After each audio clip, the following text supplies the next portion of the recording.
Hey guys, going to do something a little different here. After this little demonstration I'm going to give, all these digs are from an apartment complex that I had permission to hunt last year, and actually two of the hunts are from mid-January of this year, because I was doing the hunts in between the cold weather and all the rain and all that stuff that goes on between December and January. So anyway, for any of my newer subscribers who haven't watched any of them previous videos, they're pretty neat to watch. But I drew out this sort of rough diagram just to give you guys an idea of the area.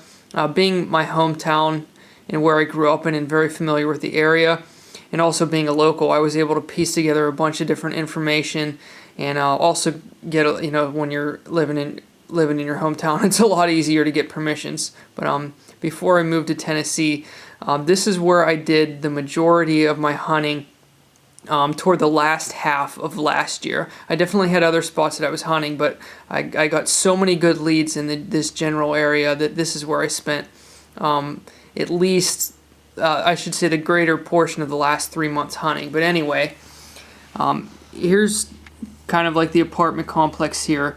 It's eight units. They're not very big. They're two-story brick style apartments. From the main road, there's 4 of them going across, and then there's 4 that are going the opposite direction and back. As you can see, they kind of make just a bunch of different L shapes. And then there's a road goes through here and parking all back here. And then like these little spaces here are just like little green spaces for the apartments. The same as there's a big one here with split with a road in the middle, and then there's a lot of green space up in front of them. Just hunting in that area there, I dug. Well, I'll get to that here in a minute, but I dug. Just going by the silvers, I dug 84 silver coins in a span of 12 hunts. And from there, just to show here, there was a gas station put in right next to it just within the last few years. Before that, it was all wooded area, and unfortunately, I bet that was a massive hangout. It's just a hunch I have for the people that would have lived in that apartment complex early on. I'm not positive that they owned that property, but even if they didn't, there would have been people wandering around in there Anyway, that's one thing I always tell people. Things can change so fast. If you have a good place to hunt, don't wait. Because this is a place where all the targets were extremely shallow, and they even just last year redid all the pipes in front of the property and dug it all up. When you're hunting a place where everything's shallow, that's a bad thing, because they're going to turn over targets that were at once easily accessible. So I just wanted to show that to you guys, because up to the border of where this gas station starts, up until the very line of their property, I was digging silvers, even on the end of the property, and old coins, telling me that when they developed all over this, they just covered over tons of old coins and who knows what. But I'm going to turn the camera off here a second, and then I'm going to keep going. Alright, and before I continue on, I just wanted to say I never researched enough to pinpoint the exact year the complex was built, but I know it was sometime in the 1940s. I believe to have been in the early 40s, and I know that when the complex was established, that it was upper class housing. So that would explain them having money to spare and drop all over the place. But from there, first of all, if you come over this way, this would be just a big stone's throw down the road, like 1/10 of a mile. On the opposite end of the road, there used to be an old airport, not a very big one, just I'm guessing it was a little more primitive. But that's one of them things where unless you looked into the history, you would never know. There was no remains of it whatsoever. Today, there's just houses developed all over it. It's just a neighborhood. I hunted a house that was built in 1960, roughly in the general area of where the airport would have been. I found 4 silver Roosevelt dimes, which would have probably been dropped around the time the house was built and the early owners of that. And then the empty lot next to it, which supposedly, from what I heard, would have been part of the airport. In all of that general area, I found another silver Roosevelt dime and a war nickel. So it's hard to say on those. but I just want to show that because that was in the same general area. When you come over to the other side of the gas station, there's a road that passes up through here, and on both sides of this road going up through here, they were all homes that were Gunnison style homes that were built quickly for the veterans coming home from the Korean War. This home right here is one that I lived in for a little while last year, that I still own. It was built in 1950, and it literally is right up against the gas station property. In my yard there, I found like 4 wheat pennies and also a silver Roosevelt dime that was from 1947. If you come, this is like a little bit of an intersection here that leads into this school. Now, this was the 1959 school that I hunted a good bit last year. Now, this is what I would call a split history hunting place, similar to the apartment complex I'll explain here in a minute. But this was a school that was built in 1959 and has a lot of property with it. But before that was a school way back in the day, it was farm fields. I was able to secure that information. So I found history from the days of when it was a farm field, and I also found old coins up to the modern date from the history from the school. And as for the apartment complex, there used to be, or I'm not sure if there is in behind, a family cemetery that bears the name of what this apartment complex used to be named. The name changed over the years. So there was also some history to the grounds here of this apartment complex prior to when it was built. And we're talking, same thing as the farm fields here, probably 40, 50 years prior to when these buildings were put up. There was history 40 to 50 years prior to that. In both places I made finds to confirm that, which is very cool. But anyway, on the other end of the school property, there's like a hillside and woods in between all this here, so this just isn't all open area. I hunted a farmhouse on the opposite side here, which I believe was early 1900s. I found a few silvers in the yard, including a Ben Franklin half. Down closer to the corner, like one of the first houses on the street that I know was built in 1910, was the same owners of the next place I'm going to show here in a minute. I found a few wheat pennies in the yard and 2 older vintage silver rings. From there, on the corner, was an 1890s Victorian home that I was able to hunt. That were that the people that purchased this home here to fix it up, they lived in this house here, which was why I was able to get permission for both of them. This Victorian home is where I found my first seated Liberty dime, and I also found my first V-nickel there. I found a few Rosies, a Barber dime, and a lot of cool things. But there was another house in this property they had to demolish it, and it was all dozed over. I got there too late. Anything that would have been around the house was pretty much buried for good.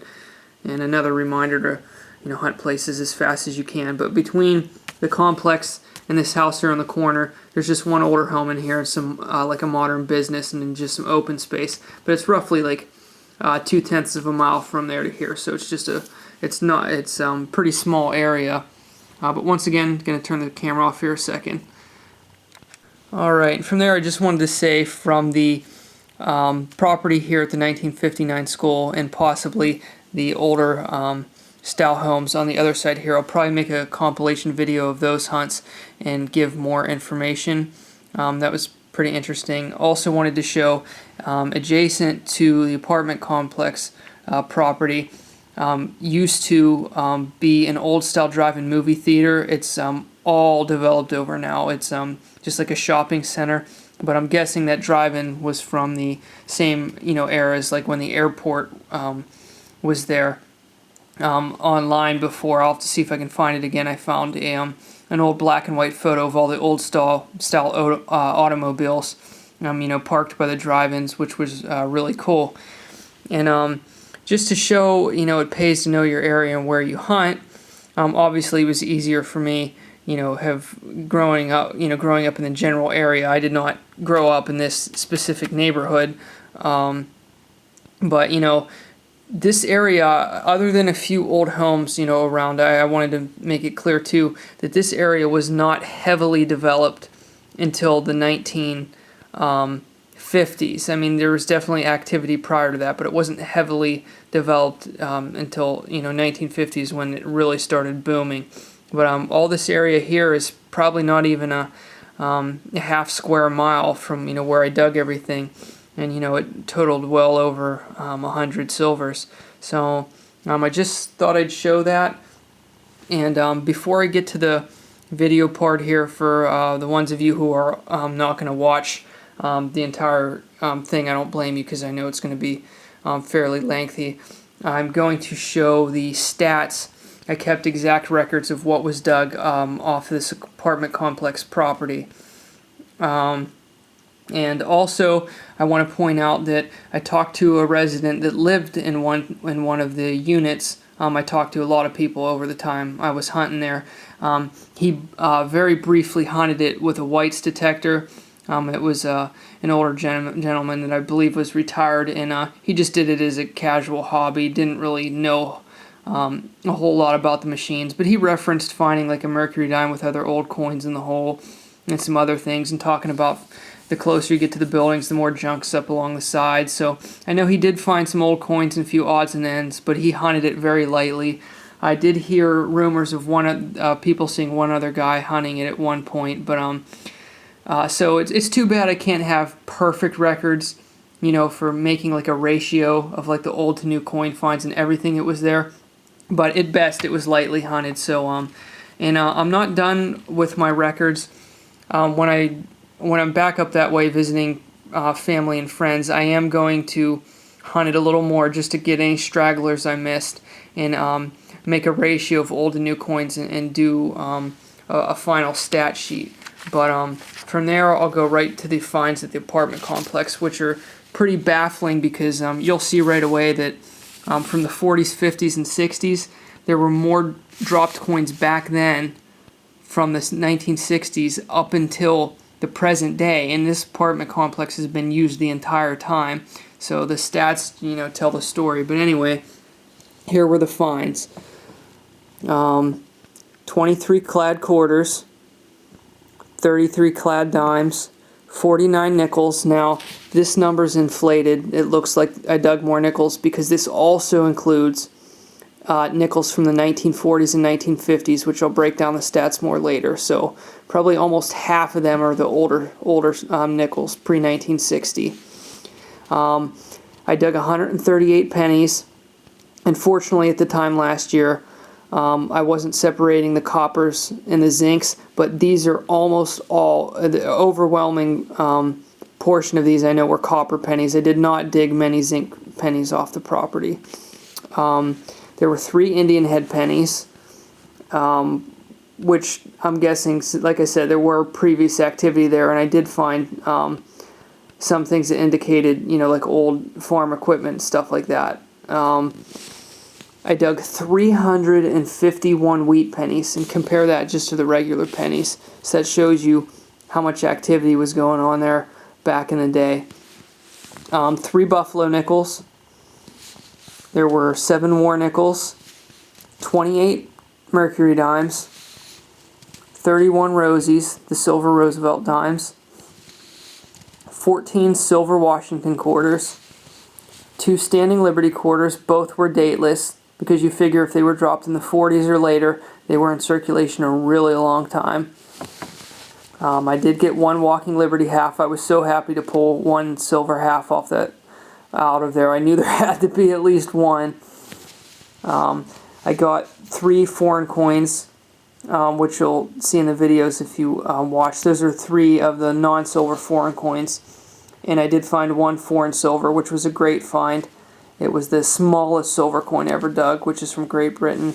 That's also somewhere within the clips.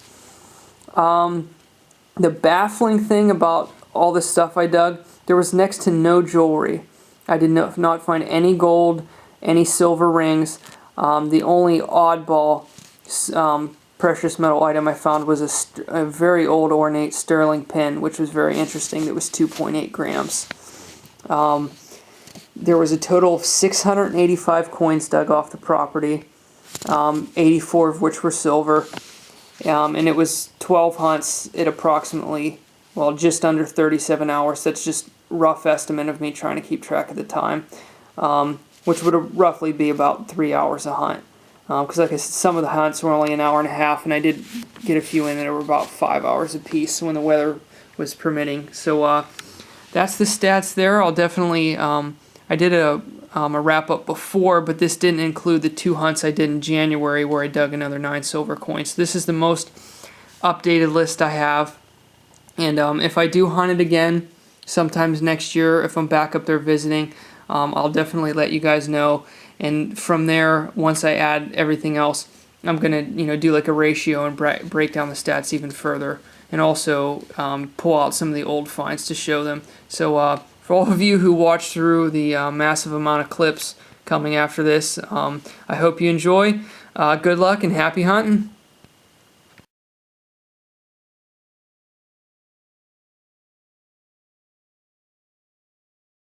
I was going to make this quick. I'll fill you in where I'm at later. Can't get much on film here. It's starting to rain. It's about ready to get dark. Look down on the hole here, about 4 inches. Got a real nice silver quarter rim. Nice. It's a silver Washington. Nice, an older one too, 38. Fill you in at the wrap up. Can't film much here. I hope this isn't too dark. I just stopped hunting. I've been hunting for about an hour and a half. I'll fill you guys in later. But I was really going at it, and it started to drizzle here and it was getting dark, so I stopped right after I pulled this. I saved the clump. Zoom in here real slow. You can see the edge of a silver dime in this clump. I'll see if I can break it open here. I don't want to make too much of a mess in my car. I just flung dirt all over my seat. It's a silver Roosevelt. And not quite sure on the date. It's really dark in my car right here. I can only see the 19 on there. I'll clean that up later. That is the 7th silver I dug in an hour and a half. I'll have a wrap up here in a minute, and I will get some more digs up shortly. But I'll fill you guys in a minute. Alrighty, I gotta make this quick tonight. Here's the scoop. I was fortunate enough to be able to get permission to metal detect an old apartment complex that's still being used today. One of the guys that helps run the place, I used to go to a coin club that I went to back when I was only like maybe 12 to 14 years old. I got to make this quick tonight, but there's a lot of ground to cover there, and all I did in this hour and a half that I hunted was take all quarter signals, silver signals, and signals that I thought were wheat pennies. So that's all I did for an hour and a half. I'm going to be going back and trying to pull all the best stuff first before I go for low tones, regular change, and gold and all that stuff. So here we go. Just a few junk items, some lead here. That's some sort of button type thing. These two were both surface finds right beside each other. Piece of copper pipe and a little swivel there. This here, I can't remember what those are. And then just a random piece of junk. I only dug 2 clad quarters and 3 copper pennies. Like I said, I was avoiding all surface change. I got, let's see, I think it was 11 wheat pennies, including 2 that went back there pretty far, 1917, 1920. This ground's real easy to dig too, and there's not a whole lot of trash or decomposing iron or anything, so I mean the coins are surprisingly coming out pretty nice. You can see here some better wheats too. I don't find many S mints around here. There's a 1941 S, just some 40s and 50s then, and this one down here, this is my first flattened wheat penny. Pretty bizarre, can't see a date on it. This was under a root that was probably about 3 inches thick, laying flat directly under the root, so definitely grew over this coin within probably the last 50 years. I mean, the root on top of this was massive. And then this here is a wheat penny I can't see the date on. There's a little nick that hits the date, but I think the 3rd digit's a 4, so only the 40s. And then to the silvers. Got quite a few. I couldn't believe this for only an hour and a half. I know that spot's never been hit before. Got a 1945 Washington quarter.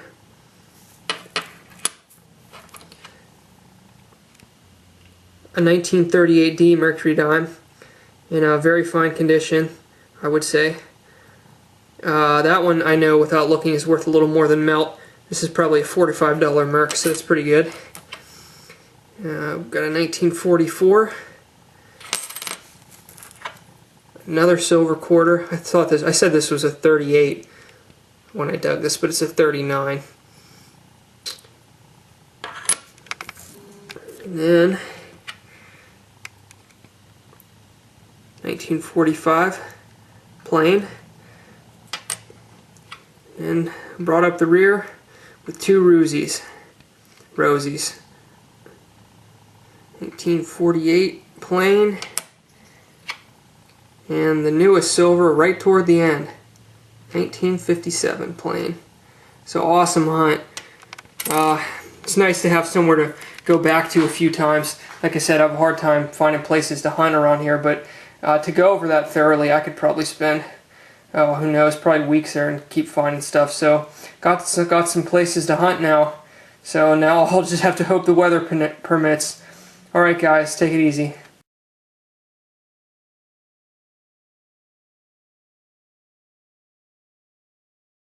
Back at the apartment complex for a quick hunt. Been here only about 10 to 12 minutes and I already dug 5 wheats. I hit a real good spot here in the field area. Just to give you, got a weird signal that was going back from wheat penny to silver. And look in this hole. There's another one under here. There's at least, oh, there's another one. There's at least 3 wheat pennies in this hole. I'll keep them separate to see what the dates are, but if there's anything in this hole, else in this hole, I'll let you know. Really cool. Alright, as you can tell, it's pretty dark. I've been here about an hour and 20 minutes. Gonna have to leave in about 5 minutes. It's getting really dark. I dug about 30 wheat pennies. I'll have to count them up. It's just insane. I lost count.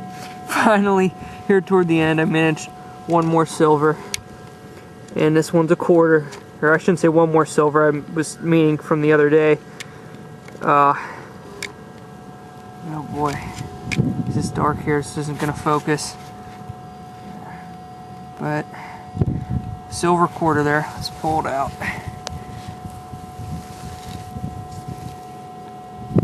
Washington. Cool. Yeah, it's nice I got one silver this hunt. Just kind of going over a place, same place I hit yesterday. Here at the apartment complex, just trying to go through and get all them wheat pennies out. Scanning across another way. Just doing one of the easiest spots to look through now. I'll venture around more later. Cool. Right, I couldn't put my thoughts together when I was digging that silver quarter. It was getting really cold. I started about maybe 20 after 3. And it wasn't too bad. It was like 42 degrees and the sun was coming out a little bit. But man, anybody who lives up north here knows that when the sun goes down, it gets cold fast.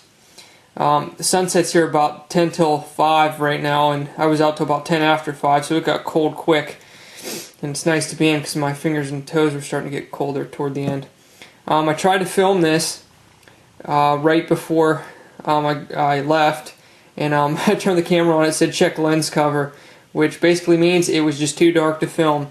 But right before I left again, just like the other day, I ended my last dig with a silver dime, which was good. Because I probably dug about 30 wheats in a row without digging any silver. So more clumpage. Yes, I just made up that word. C-L-U-M-P-A-G-E. Clumpage. Let's find out what this is.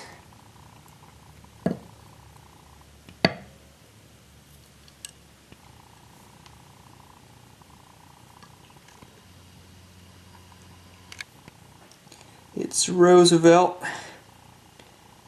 1952.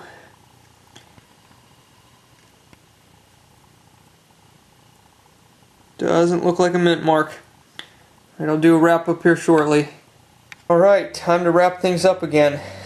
I broke my record for digging wheats in a day, and I didn't even hunt for 2 hours. This place is just loaded with wheat pennies. So let's start with the clad. I got 3/4, 1 dime, 6 copper pennies, one of which is a 1916. It was in a hole with one of the wheats. Okay, then the junk. This is all the junk I dug.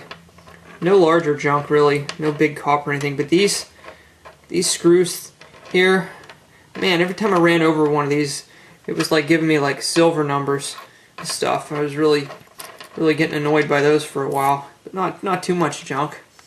I was just trying to focus on coin signals. So let's see, we'll go to the wheat pennies. That spill ended up having 5 wheats in it, and as you can tell, sometimes when the wheats turn bluish, like you can see around here, that normally means there was another one laying on top of it, and that's how they look when they fall off or you pull them apart. And because this one was sandwiched up against another one, it's a 1956, by the way. I just looked at the date on that one, so the others are probably for 40s and 50s. But because this was sandwiched up against another wheat, kind of preserved the back a little bit. And you can look right in here around where it says cent. This is the first wheat cent I've ever dug that still has some mint luster on it. You can still see how shiny it is when I tilt it into the light there. So that's pretty cool. First wheat with some mint luster on it, dug out of the ground. That's pretty rare there, finding them in that good a shape. And the total of all the wheats, I'm definitely not laying these out and saying all the dates, 30 wheat pennies on the button. I got one from the 30s, which is a 1935 plain. And this is the 40s pile. There's 3, 6, 9, 12, 15, 18 from the 40s. And I think they're all Philadelphia mint except for this one here, which is a 40D, which is slightly uncommon for one from the 40s. Maybe one of the most rare ones from the 40s, but still not worth anything over copper. 5 from the 50s. Same story there, P&D mints. And I did get 1 wheat penny. Well, I should say 2 from the 30s because this is from the 30s, but I know for sure I've never dug one of these before. It's a 1934D. Not rare, but slightly uncommon. I'd have to look up the values of it, but I don't know. Might be worth like 20 cents or something, so a little more than copper value anyway. Then the silvers. Right toward the end I got both of them. I dug 29 of those wheats. I dug the Washington quarter. I dug 1 wheat penny in between, and along with 1 memorial, and then the silver dime. So bringing up the rear, 2 silvers. And all I did was rinse this Washington, and it's a beauty for a 42. It's one of the older ones, and this thing's just, it's fantastic. There's no scratches on it. There's no staining on it. It's got sharp detail. I mean, this is how you want to see silver come out of the ground. Really happy with that one. In 1942, Philadelphia. And the Lone Rosie, as seen in my clump, it is a 1952, also Philadelphia. Has a little bit of staining, but not bad.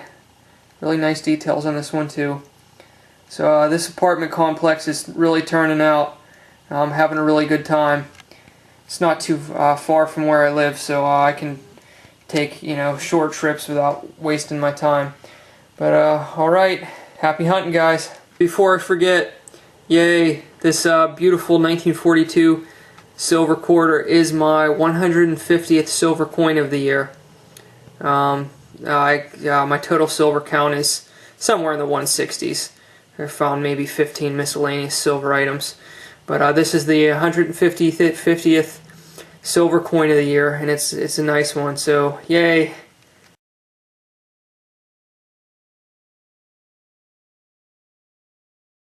Hey guys, I'm back at the apartment complex. It's a nice sunny day. It's only about 40 degrees, but very sunny, so it's not too bad. It's actually pretty nice. Actually, this is only the second signal I dug.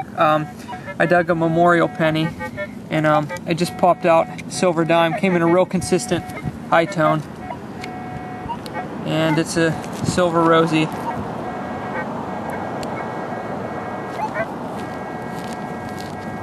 Well, can't see the date, and I'm not going to rub it. I'll get it later.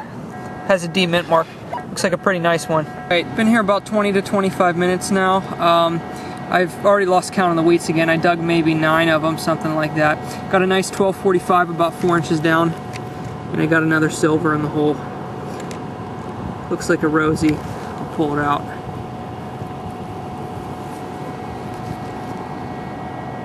Oh, this is a Merc. Very nice.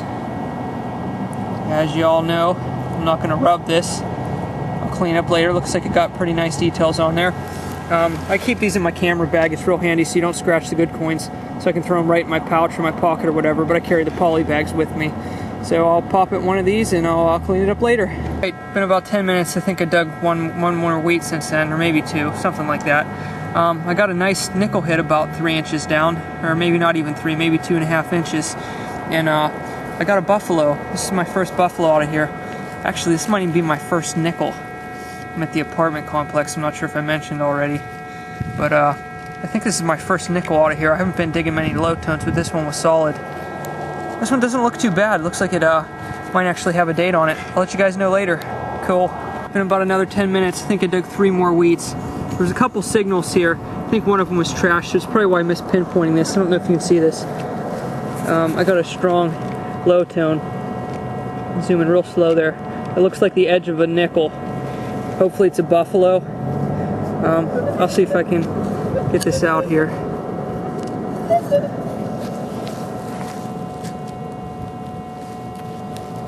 It's wedged in there pretty good.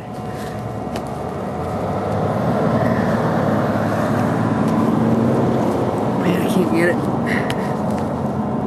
I gotta dig more dirt out here a second.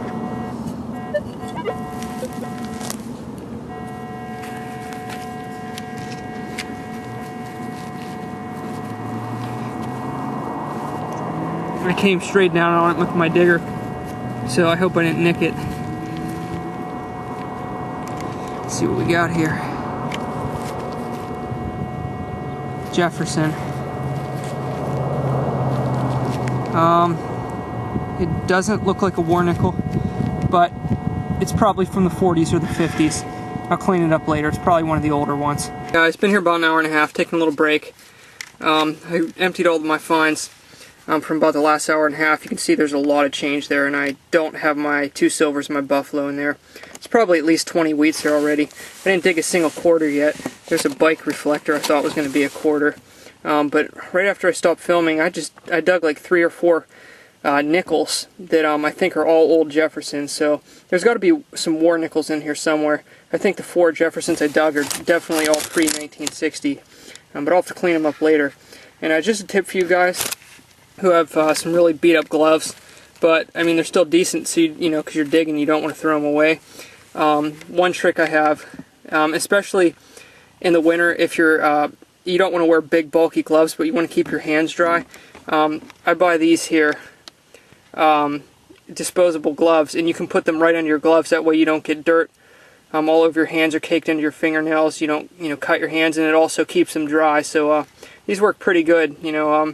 Usually, unless you're doing some really hard digging, just one pair of these disposables will last you like an entire 5-hour hunt. But once in a while, I've had them tear on me, so definitely worth it, because you can get a whole box of 100 gloves for not just maybe like $4 or $5 or something. So something to think about.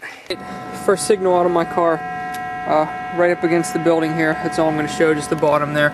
Show you how close I am. 1144, but it was deeper, and I thought it might be silver. Let's get zoomed in here. Silver dime rim. Let's pop her out.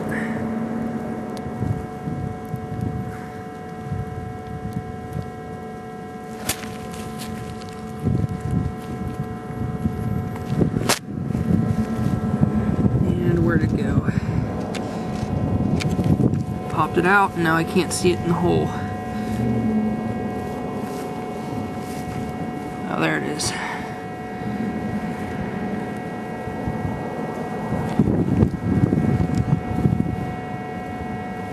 Silver Roosevelt. And once again, the date has dirt caked on it, so clean it up later. Just been like 5 minutes. Got a real nice squeaky quarter hit, maybe 3 inches down. And look at this bad boy in the hole here. Silver quarter. It's a nice one too.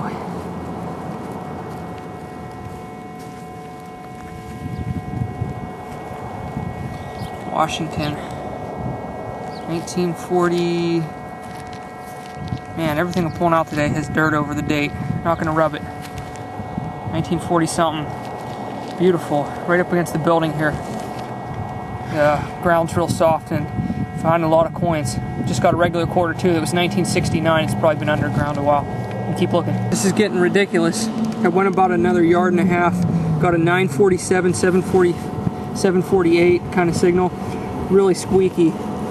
Really nice signal. And it's another quarter. Silver one. 1962, I think, on this one. Cool, found a real good spot here. Unless I just pulled this up with my shovel, which I don't think I did. I just found, I got a real strong penny hit, and here's the surface. I just got about a ½ inch mark on edge, only about a ½ inch under the ground. And it looks like it's in fantastic condition. Wow. About 5 minutes, dug a wheat, a memorial, and I just got a nice, more worn mark, but it's an older one. 1924. Alright. Took a little break, and I'm about a yard away. I came back to the same spot, about a yard away where I just dug that 24 mark, and now I just flipped up the end of my plug, and a silver Roosevelt was dangling off of it.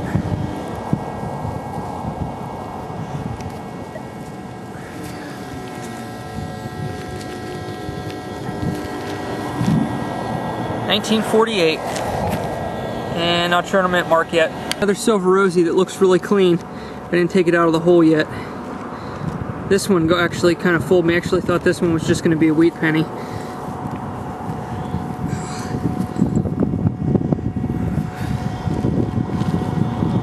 $1947, plain. This one's real nice. I lost count. I think I'm at 9 silvers. There's just stuff everywhere here. Gonna keep going.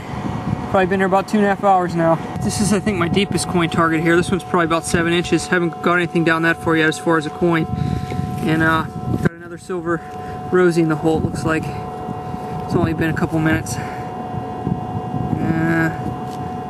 It's upside down, but looks like another 48, I think. 48, 46. Something like that. Doesn't look like a mint mark. Alrighty, Hotspot. Got another rosy down in the hole here. Laying completely straight, completely flat. Let's pull her out. My battery's about ready to die. Too much filming.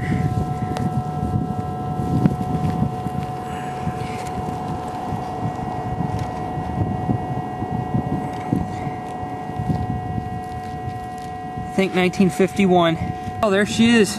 Came up solid like a nickel. Knew there had to be some here.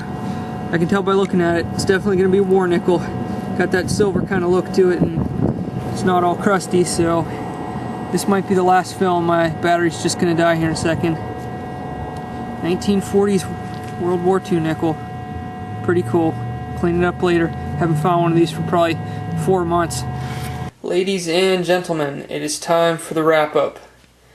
I am completely spent. It took a long time to get this wrap-up ready, cleaning off all the wheats and everything, and from all that digging, my back is really sore.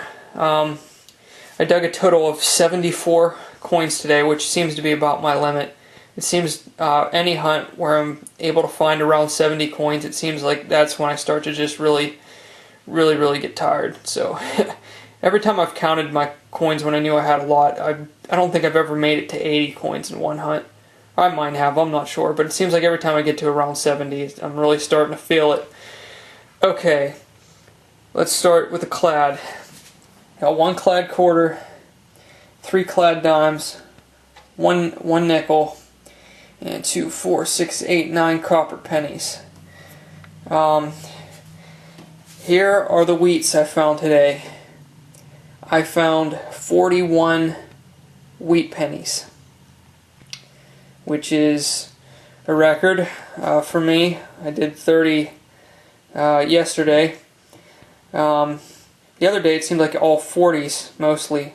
This time it was mostly 50s. These are the 50s, the 40s, all of which are just P and D mints, no S mints, and nothing interesting. 2 from the 30s, both 1936 plain, very common, and 1 from 1920, which I wanted to show you guys because it's very interesting. You can see there how the surfaces are gone almost on the entire coin, except for that little date area. Oops, zooming in too far. It's very interesting. Never seen a wheat wear quite like that. It's really cool. I'm gonna save this one and probably put it in a folder or something just to try to preserve that, because that's really cool looking. Really toasted though. This wheat penny came in, I think, at like a 1336, which is more like an Indian head, so that one was weird. Alrighty. The old nickels that I dug. This one here is a 1946, very 46 Philly, very common, and a 58D, which is also very common. But I save the nickels that are pre-1960. You don't find them too often. And this one, I can't quite tell. It's a 1950 something. And this one, the date's just about gone on it. I'll try to use Nick-a-date, but I'm pretty sure this is from the 40s or the 50s, just from the way it looks. So it was nice to find some old nickels. Then from there, the silvers. 14 silvers today. Also a record for me. This place is just really good for them old coins. After I stopped filming, I stayed for probably about another hour. I dug one more silver rosy and another war nickel. So here they are in the order that I found them. 1964 D. Very sharp. 1920 mercury dime, which I was surprised how old this one was. And it has nice detail on it too. I should be able to clean this one up a little bit better. That's the only silver I found that I would estimate is worth a little more than melt. The rest are just worth about melt. I forgot to clean up the buffalo nickel, but let me see what we can see on here. Just rub that just a little bit.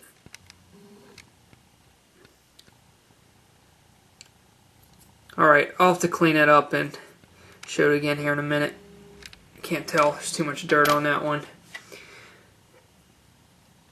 And the next silver, 1948D rosy. 2 quarters, which I found back to back. Both came out really nice. It's 1949 plain. 1962 D, or no, it's not a D. I don't know why I thought that was a D.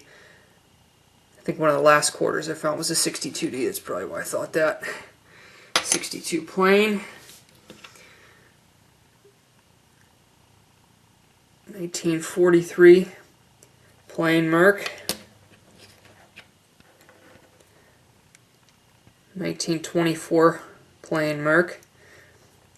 More worn, but not too bad. Still got the distinct rims there. 1948. Oh, an S. I didn't look at this one too close before. I just rinsed these with water. That's probably, that actually might be my first ever S Mint Roosevelt dime. I don't think I found S Mint Mercs and Wheats, and I think maybe one of even my warm nickels might have been an S, but I've never found an S Mint Rosy before, I don't think. Maybe I have, maybe one, but I don't know. I think that might be my first one. So that's pretty cool. 1947 plain.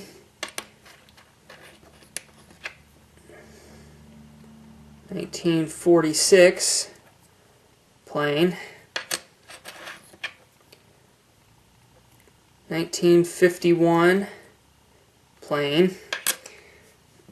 And the war nickels I have to clean up more because they don't, all the tarnish never comes off of these when you just rinse them, or at least from my past experiences. But these ones are actually pretty nice just for rinsing them. It'll take a little while to get that tarnish off though.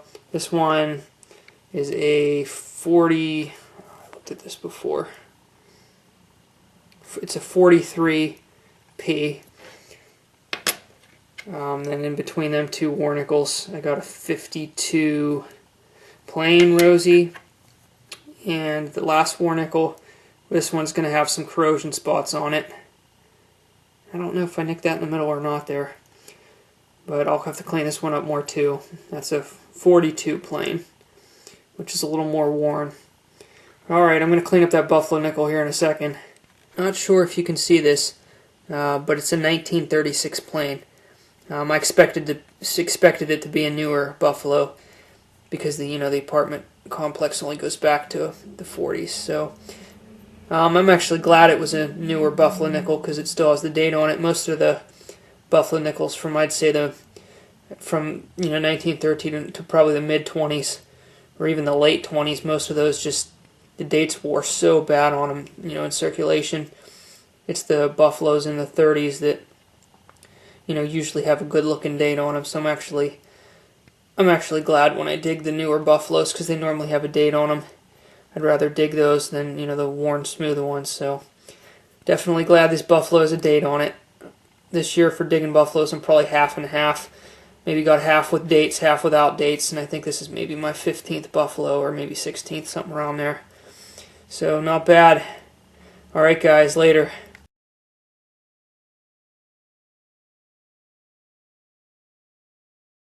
Alright guys, I'm going to do a quick wrap up and hopefully get some digs at the end of this video, not sure. I'm just hunting in between the rain today. I woke up about 20 till 10, got on the computer for about half an hour, and then realized it might not rain till about, it said light shower starting at 11:45 on weather.com, and it was pretty sunny out, so I went out, and it didn't start sprinkling until about 12 o'clock. And then we got some rain coming in, so I just, at about maybe 20 after 10, I just hopped in my car real quick and just took off without my camera and just wanted to get as much hunting in as I could. So I hunted for about an hour and 40 minutes. I went from about 20 after 10 till about 12 o'clock, and then it started to rain, and I left, grabbed a bite to eat, and I'm going to do this wrap up. And it looks like we're going to get some rain here around 2 o'clock. Might be able to get back out an hour or so before dark. So here's what I found in the hour and a half, or hour and 40 minutes I was there. I got 2 clad quarters, 2 clad dimes, 1 copper penny. I didn't clean any of these yet. 11 wheats. I got 2 older nickels. I'm hunting at the apartment complex again. Got a 1956. And this one's a little harder to read, but it's a 1959. They're both plain. And then I found in an hour and 40 minutes, I went over some new areas around the complex and just went over one of the previous areas just a little bit, but mostly new ground. And I found 13 silvers. First one, 1945, plain Washington. And then, too bad I didn't have my camera for this one. I did finally get a big silver out of there. I was hoping there was at least one there somewhere, and this one came in strong, about 4 inches down. Came up at 246 and 346. I mean, it was really hitting hard. It was laying just about completely flat too, so that helped. But it was really, really strong signal. It's in really nice shape too. The soil's real soft there, and it's not very trashy, so all the silver's coming out pretty clean. Not many of the silvers I've found are scratched up or anything. They're all coming out real nice. Yeah, it's a common date, but hey, it's a $50. Definitely not complaining. 1941 plain. See, there's no mint mark under here on the side. But this one's pretty nice. I'm not too familiar with grading $50. But I don't know. This one might not quite be very fine. This is probably fine, between fine and very fine. It's pretty nice. And then after that, got a Rosie, 1959 plain. And a 1928 plain Merc, also decent for a 20s Merc. And a 1946 plain Rosie. These silvers are coming out so nice there. Then I hit a war nickel, and these ones don't have as much tarnish as the two I found yesterday. And I know the war nickels can ring up quite a different range of signals. You know, the really clean ones can come up as high tones, and really tarnished ones can hit like regular nickels. And this was a solid, I want to say a pull tab hit. It was more of like 11-14, which normally isn't a nickel, but it sounded really solid. And this one's a 1944D. So definitely digging all them real strong signals, even if they're kind of weird and they think they might not be a coin. So that was more of a pull tab signal. Then a 1944 plain quarter, which is nice, but it's definitely got a lot of wear to it. Then a 1947 plain Rosie. Then another quarter, a 1956 plain. Funny thing about the quarters, I think I've dug maybe around 15 silver Washington quarters this year. And the funny thing is, this is the first one I found from the 50s. All the other ones I found were from the 30s, the 40s, and the early 60s. I mean, for digging that many silver quarters, it's funny that I just completely skipped a decade all year. I never found one from the 50s, but here we go. First silver quarter from the 50s. And then from there, got another Merc. 1944 plain. And it seems like all the coins are plains except for that war nickel that was a D. And we got a 1949, also plain.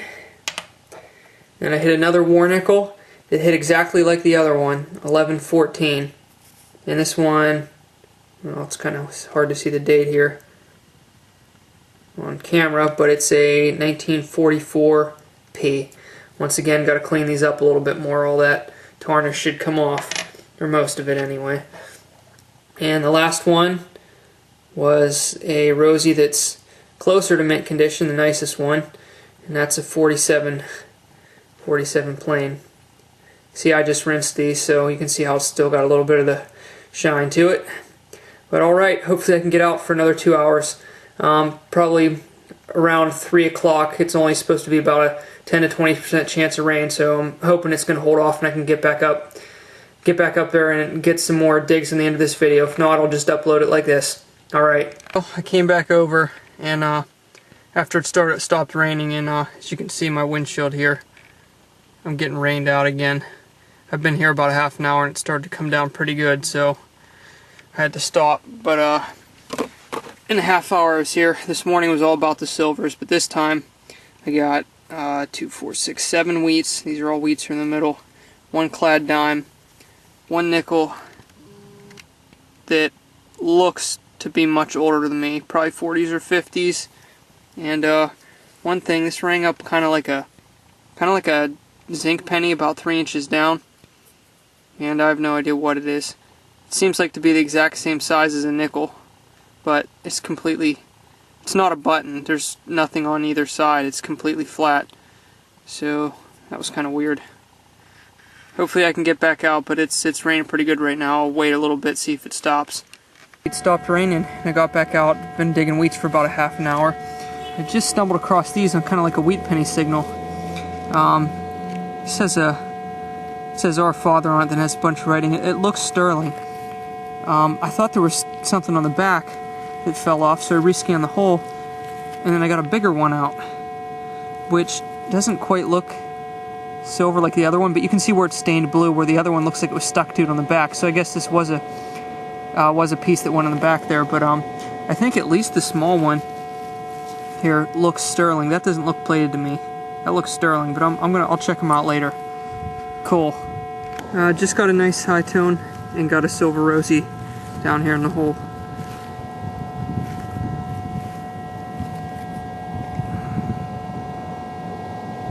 Can't see the date right now.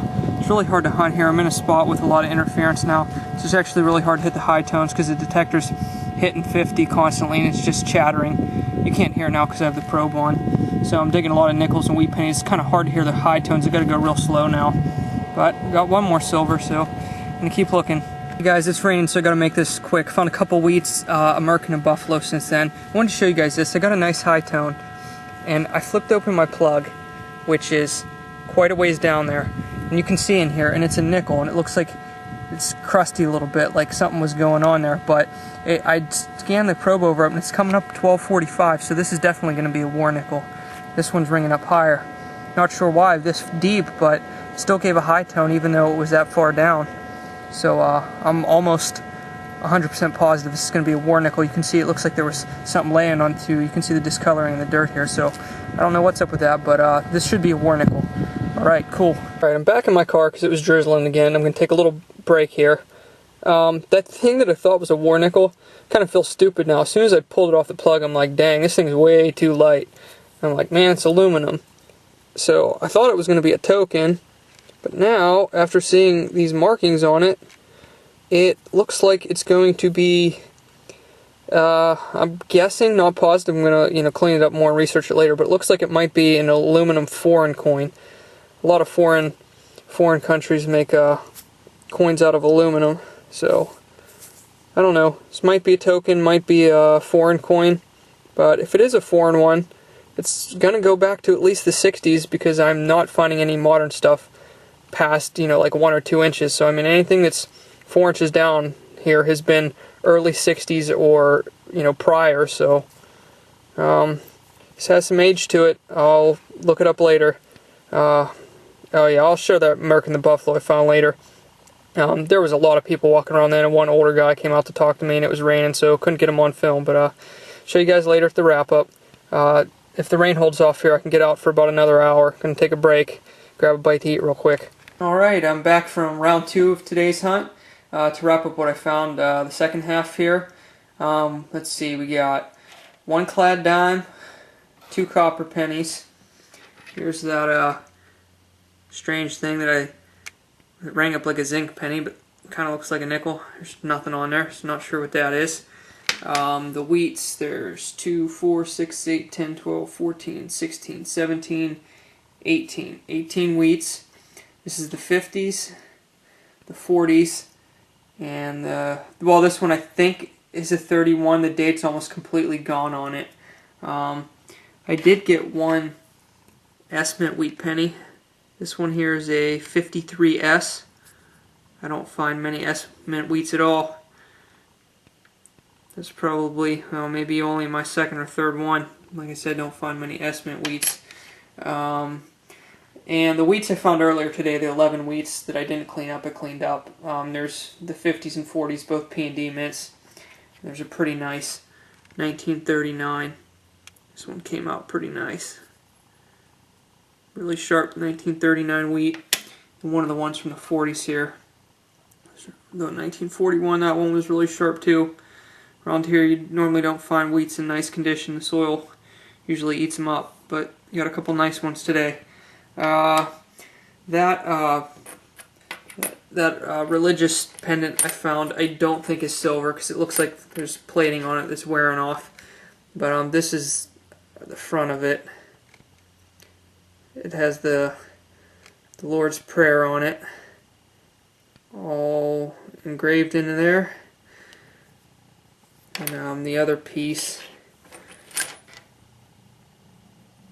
also looks plated, so bummer on that, but still interesting.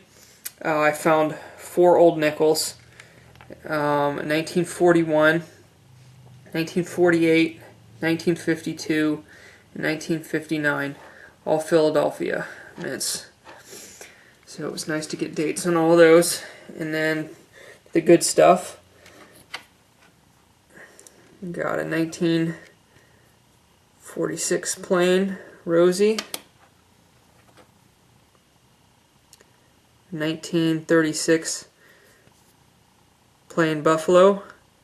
Once again, very glad that this buffalo nickel has a date on it. Looks pretty nice. Not too bad for being a Doug buffalo.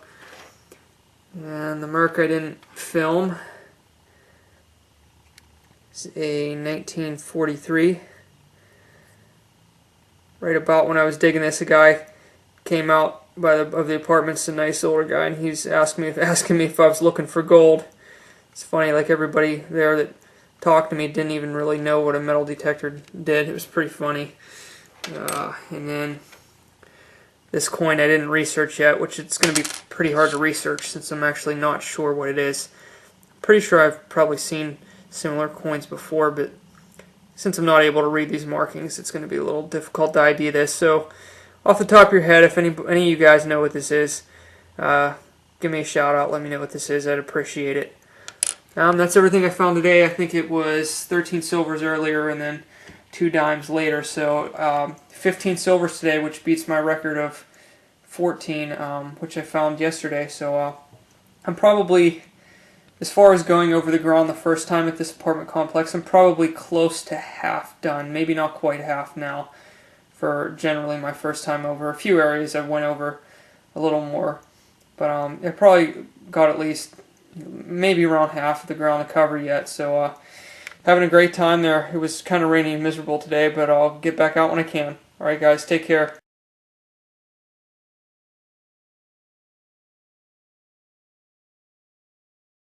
Alright, I'm hunting in between the rain again. I already pulled 2 rosies and a few wheats in about a half an hour. Not pulling out the camera much because it's been raining a lot, but I just pulled a 1960 rosie, which is the 3rd one. Probably not going to be too long of a hunt today. It's really cold and wet out, and it's raining off and on. It's been about 20 minutes. I've dug some wheats and some older nickels.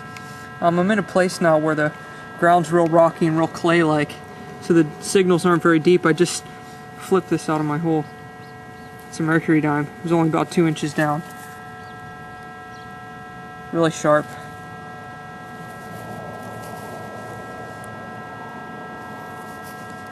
Looks like 1940 something. Alright, I'm going to wrap up this hunt real quick. That was a little bit over an hour. It was rainy and cold, and while I was detecting, one of the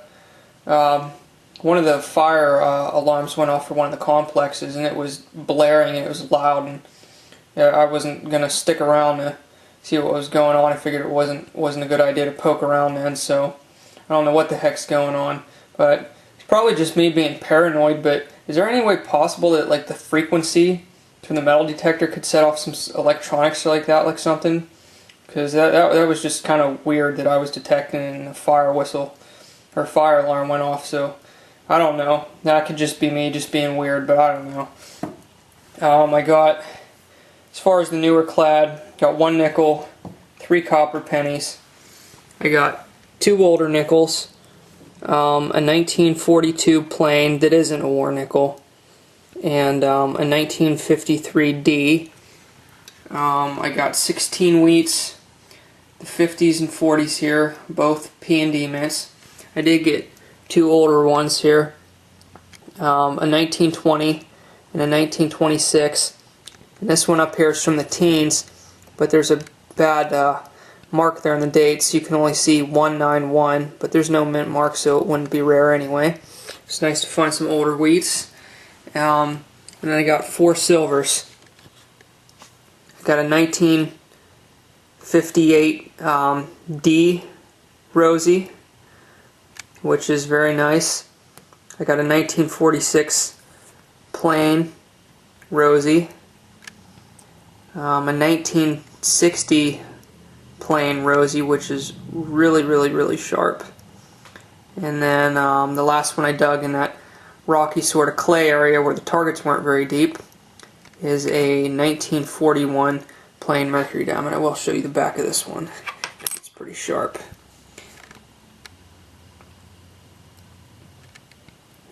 Look at the details on that one. Very nice. It's really nice to find the marks with details sharp like this, but yeah, I'm not sure what's going on over there at the apartment complex, but I'm not sure if I'll go back over today or just try to go tomorrow. Not sure. It's a weekend anyway, so there's all kind of people around everywhere. you know, because, you know, most people don't work on the weekends. So I'll try to get back there later today, or I don't know. It's supposed to rain tomorrow. Wednesday's supposed to be nice, so I don't know if we'll get out next day or two. I'm just been hunting in between the rain, but all right, guys, take it easy. I'm back out again. Got myself a mark in maybe 7 weeks already. It's been about a half an hour. Just got a nice 1943 silver cord on my shovel. This was a real nice high tone. All right, gonna keep going. I went about 1.5 yards, 2 yards. Look at this nice one. Way down on the bottom of the hole, laying flat. It's a silver quarter.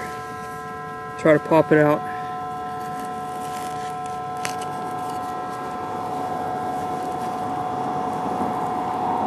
.57. Nice one.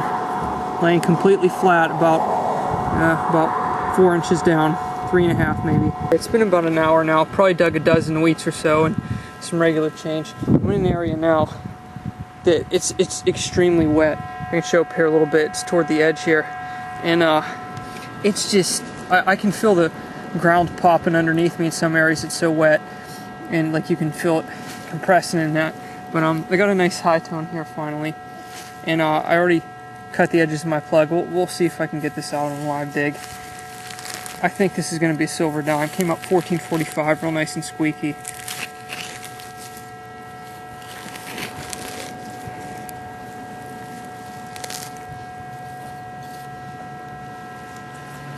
Let me get out the probe here.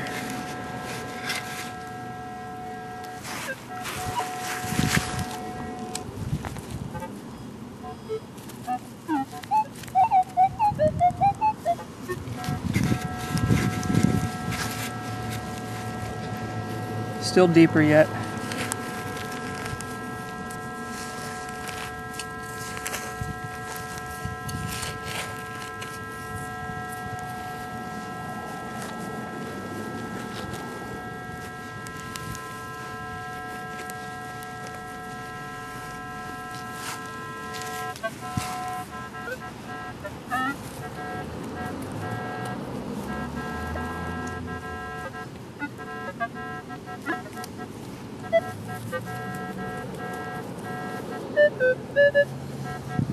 Okay, where'd it go?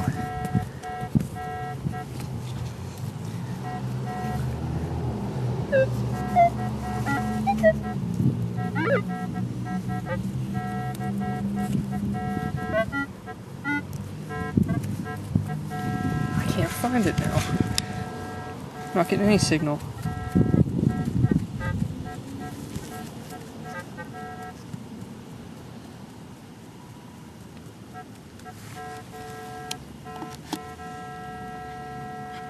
Alright, I had to stop the camera.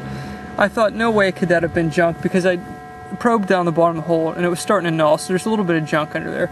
I'm like, where the heck is this thing? Here, wait till you guys see this. There's a mercury dime stuck on the back of my shovel. Oh, too funny.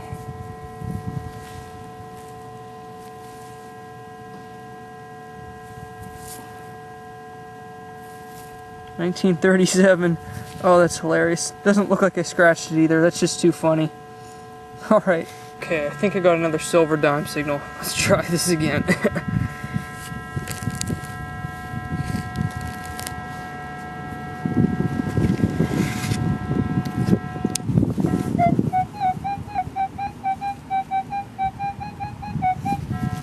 Okay, sounds good.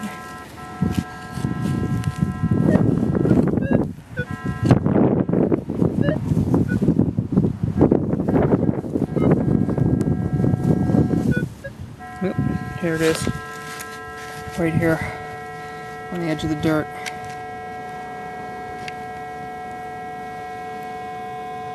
Another mercury.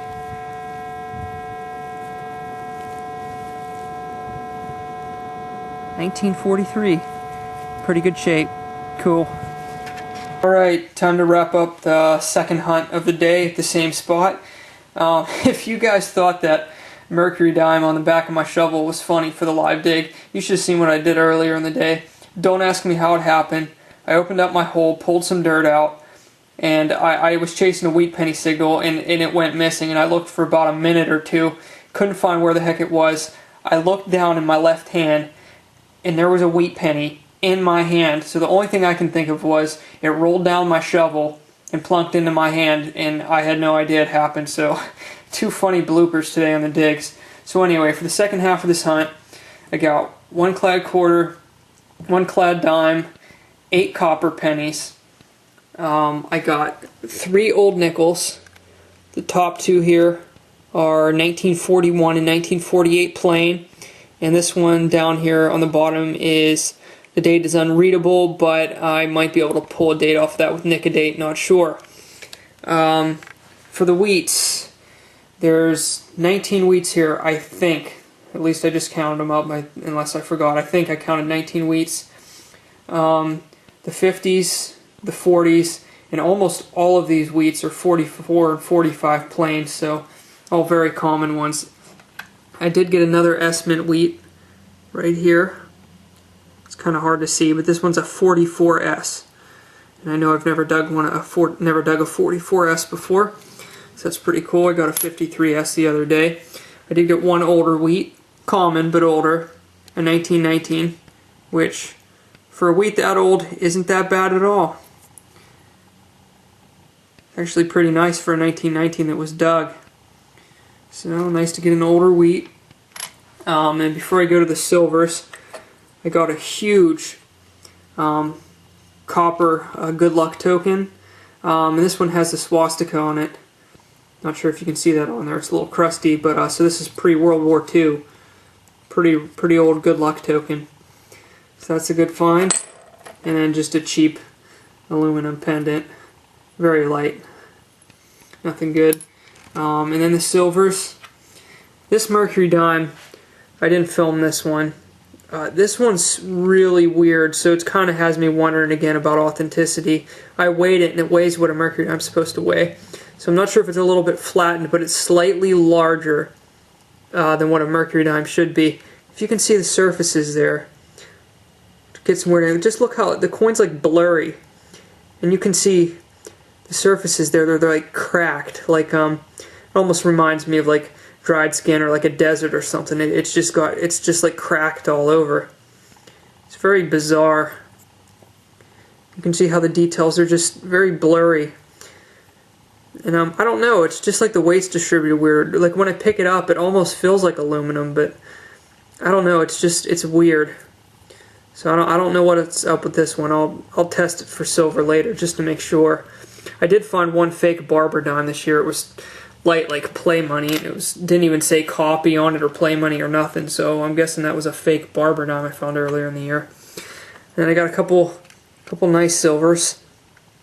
43 plain Washington, worn but very nice, no damage. 1957 silver quarter. Seems like I'm always finding my silver quarters back to back. It's pretty weird.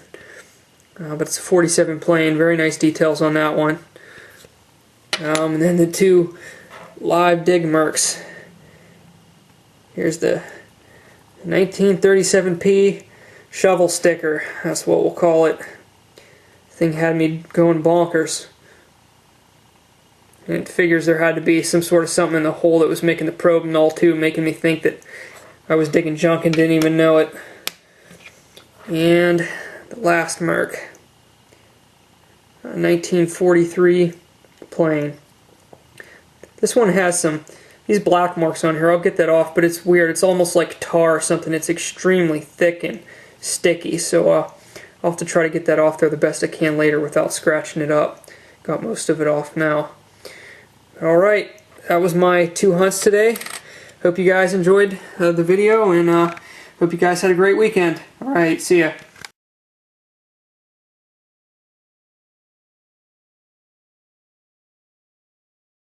Alright guys, I'm back at the apartment complex. I've been here about maybe 10 to 15 minutes. I got a signal that seemed more like iron, and I almost swept over it. Then I started playing with it, and there was kind of like a high squeak right next to it, and I just pulled this out. It's still a little bit encrusted. into the dirt. Some mercury dime busted out here. Alright, now where did it go? I just dropped it. Okay, here we go.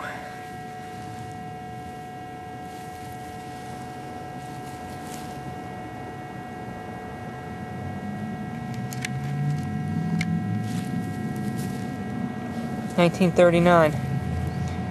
Alright, gonna keep looking. I'll try to do some live digs today. We'll see if I get any strong signals. Alright. Well, it's only been a couple minutes. I got a signal that I thought was gonna be just like a copper penny or maybe a wheat, but right here in this clump, this big rock here was just sitting right in here. I pulled that out. This wasn't a real high squeaky signal.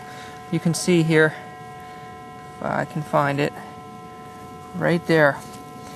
That's the edge of a silver dime sticking out of the end of my plug. Let's get this guy.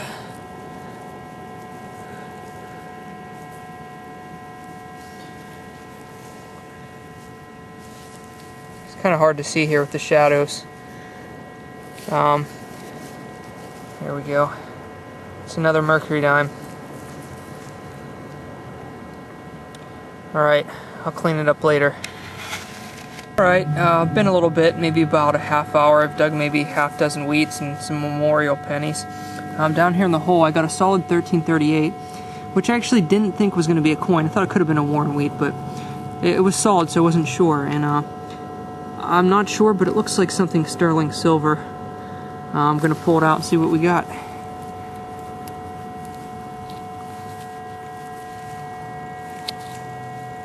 Oh, this is interesting. It is a button.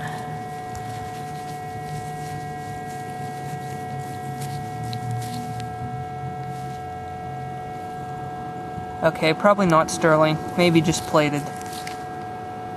That's really cool though. Looks like it's got a, oh yeah, really old vehicle on there. Not sure which kind. But this is a really cool button. Alright, I'll clean it up later and see if we can figure out what this is. Alright. Alright, I just got a really strong high tone, but I can't get a good number reading because where I'm detecting now there's some interference and it's just my detector's chattering. This is one of those signals that's so squeaky it makes you think like, well, it might be junk, but since I can't get a good reading and it does have a really good sound to it, I cut my plug here and I'm going to see if I can do this live. See if we have anything good or if we just have some junk that's squeaking really high. I'm really not sure on this one. I can't get a good reading. Okay.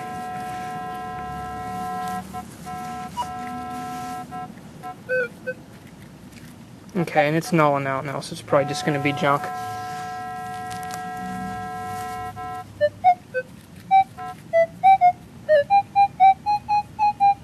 Or actually not. It's got a good squeak on the side.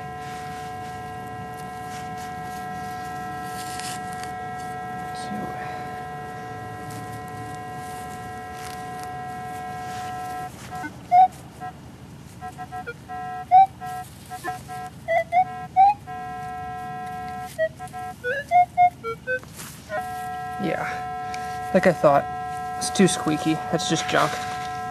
Alright, well this would explain the really weird signal. Right here was where I dug that, toward the edge of this plug was where I dug that copper piece of junk. And then just maybe a couple inches over here to the left, I got another hit again, but it sounded weird. I thought it might be a penny. And here, it's a really, really, really stained silver Roosevelt dime. I think it's 1950. I already looked at it. This thing is really stained. This is the most black silver rosy I've ever found, but this one's definitely silver, so I thought there was something there, but alrighty, I'll take it. Silver is silver no matter how bad it looks. Alright, I'm in a swampier area now where the targets are pretty deep. You can see my shovel here. I just got a target that was about 6 inches, I would say, and it was a 1232 and it sounded pretty crappy, but I wanted to dig it because it was hitting a little bit consistent even though the tone was really weird. And hard time believing I found this out of here, but I know some of the areas around here there's some farmland and there is some more history to this spot, but I just dug on a 1232 signal, an incredibly toasted Indian head. When I pulled it out, I was thinking no way could a wheat ring up that low, but I figured, well, it could be an extremely worn wheat, and look at that. Crazy. This one's terrible, but I'll take it. I just got a zinc penny signal about 4 inches down, which I haven't dug a zinc that deep here, so I dug it, and I see other people digging these all the time, or at least once in a while, but I've never dug one, and here it is. It looks like a half of a heart pendant where somebody else has the other half. This looks older too. It looks copper to me. Never found one of these before. That's really, really, really cool. Hopefully it goes back to at least the 60s. I don't know. I'll have to look it up later. Cool. Alright, since the last film I looked around for about an hour. Haven't been finding much other than a few wheats, a few memorials, and some odds and ends. I did find a few coal things, another one of the good luck tokens and an old bus token. And right here in this hole, I was going to do a live dig after I got the plug open, but it came out on me right in the clump of my shovel, and there was like no dirt on it at all. It just literally flung right out of the hole. It's a beautiful, really sharp 1943 Merc. Gonna keep looking. Found a spot here where the targets are a lot deeper, the ground's real soft, and I'm starting to dig, the common change down 5 inches or so. So I'll keep looking here. Alright, there's a lot of interference with the detector, so I'm just digging by tone because the numbers are all completely crazy. I'm under this newer, bush right now, and I got a nice high tone that sounded real consistent, and I dug my plug, so let's try this. It's only a couple inches down, so let's see if we got a silver in here.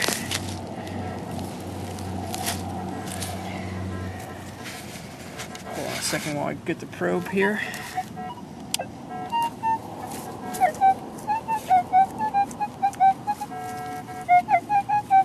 Sounds good.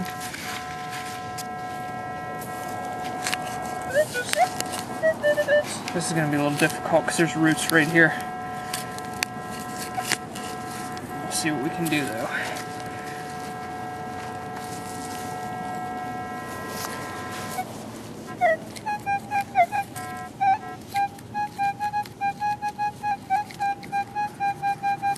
Sounds pretty good.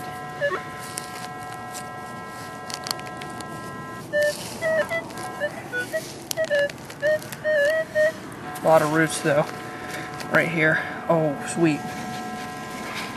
Let me zoom on this after I get this pulled up here. Oh boy. Look at this, packed way down in there.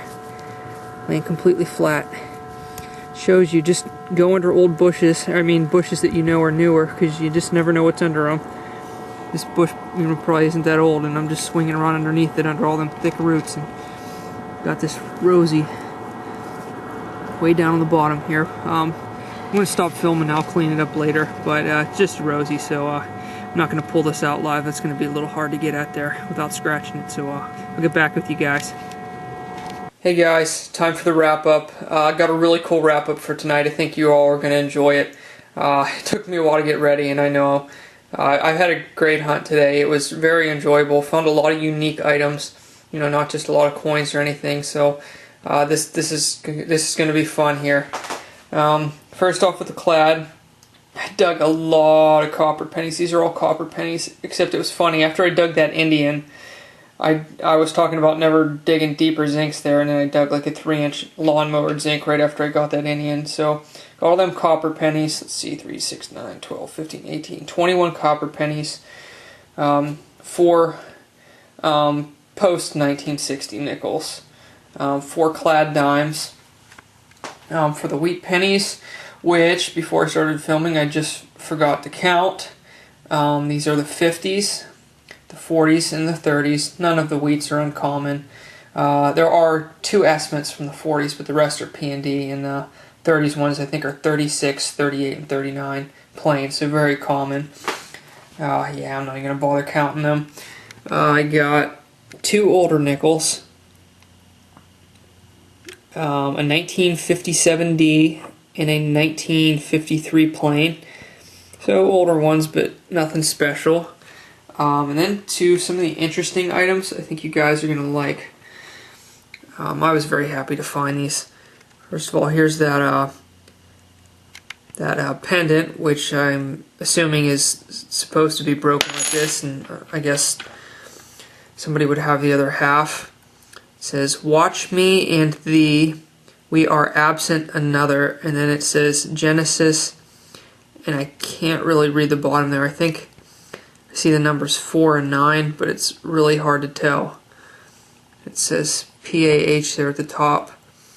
So that's pretty cool. It's in pretty good shape for being under the ground quite a while. And then I didn't film this when I dug it, but this will give you guys who don't know where I live an idea.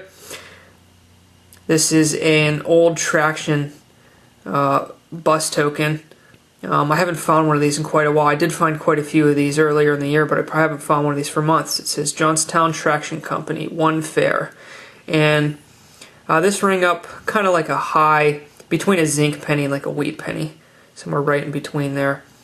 And really toasted ones I've had ring up like nickel signals before, but this actually might be the best condition. This maybe is my 5th one I found, and this one's the best. Normally these get really chewed up in the ground. This one's really nice. So I'm happy to have that. Some history for where I live. And then this thing here, I'm at the clip on a clip at the end of this video, I'm going to explain what this is. I researched it, but it's kind of too hard to see to like go through all the lettering and say exactly what it is and all that right now. But it's another one of those pre-World War II good luck tokens. You can see with the swastika on it there. So that was cool. This one definitely has some detail left, unlike the one I found the other day. And after that, we'll go to the silvers here. In the order I found them. I think I filmed them all except for one you'll see here at the end. This isn't just coins too, and I forgot to research one more thing, so we'll see here in a minute. But here's a nice, well, I'd say nice as far as there's no damage, but it's a worn 1939 mark. 1943 mark, which I believe is also plain. Nice details on this one. And this, I forgot to research, so I'm going to have to look into it. This is a button. See there, I guess this is, I know this is the part that, I want to say this is the part that you twist again, so this would be off of like a sweater or something, I'm not positive.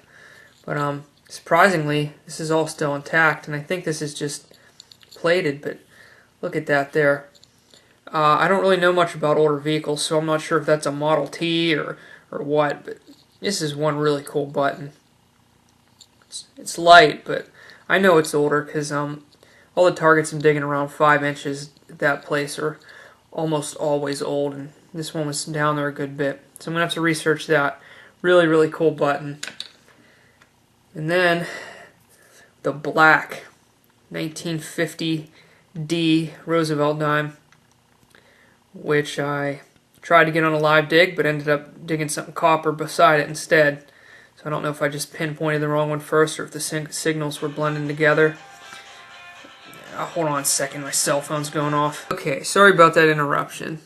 Anyway, this is a 1950D Rosie, and I pulled out that piece of copper, and then I dug another hole a couple inches away from it and pulled this out. And right as I was about ready to fill the hole back in, there was a huge rusty nail right beside this in my dirt pile. So the E-Track did a really, really good job, not just completely nulling out or giving weird signals.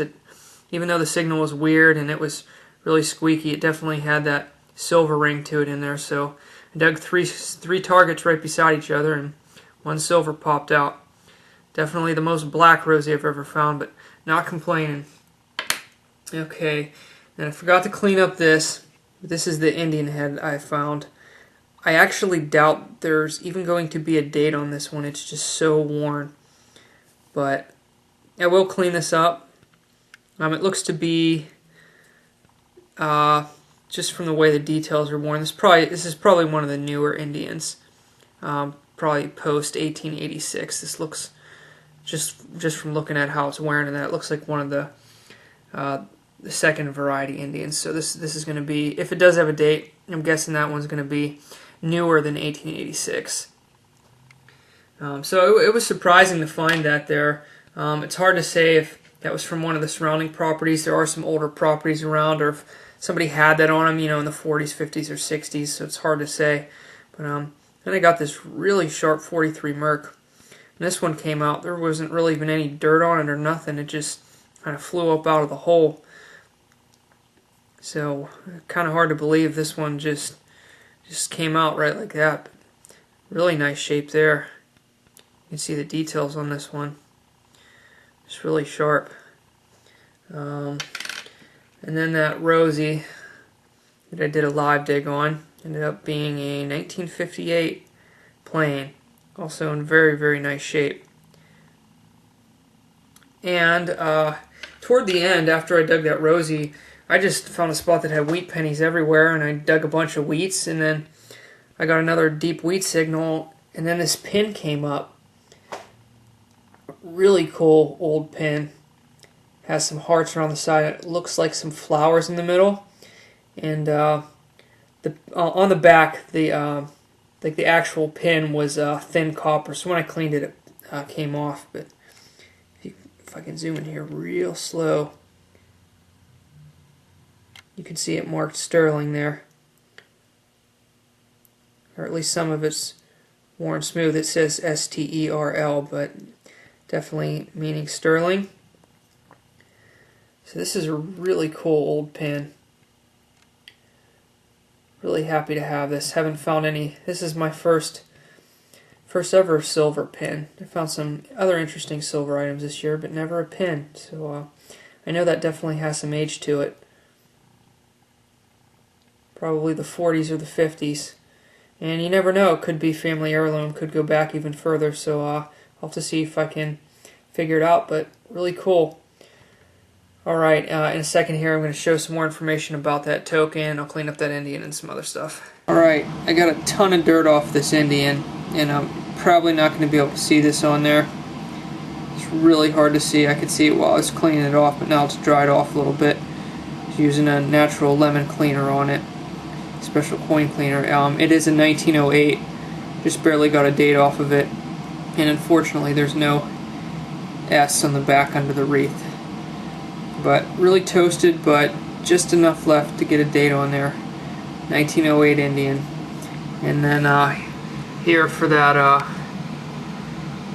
that token I found.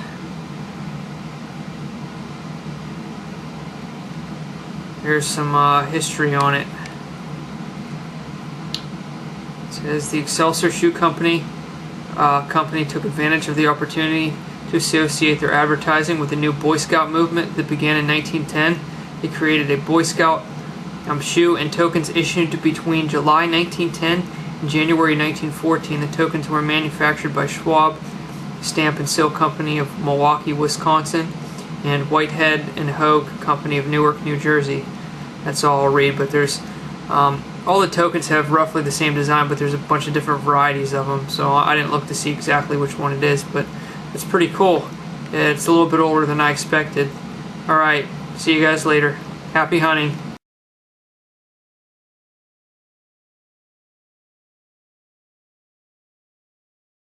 I'm back out at the apartment complex on a really cold but sunny morning. I got a saw at 11:14. It sounded real good. Thought it might be a war nickel because that's what a few of them have rung up here. And about 3.5 inches under, I pulled up my plug, and it stuck right to the back. I can already see the P on here. So it's definitely a war nickel.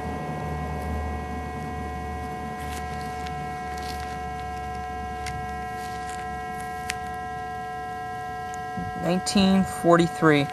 Alright, some of you might think this was funny. I was digging in a lot of swamp yesterday. We've had a lot of rain, so I left my knee pads in my car, and this morning they were frozen. My knee pads were frozen stiff. Alright, gonna keep going. I got a strong hit there that I think is going to be a silver quarter. I'm going to see if I can do this on camera. Sounds really good.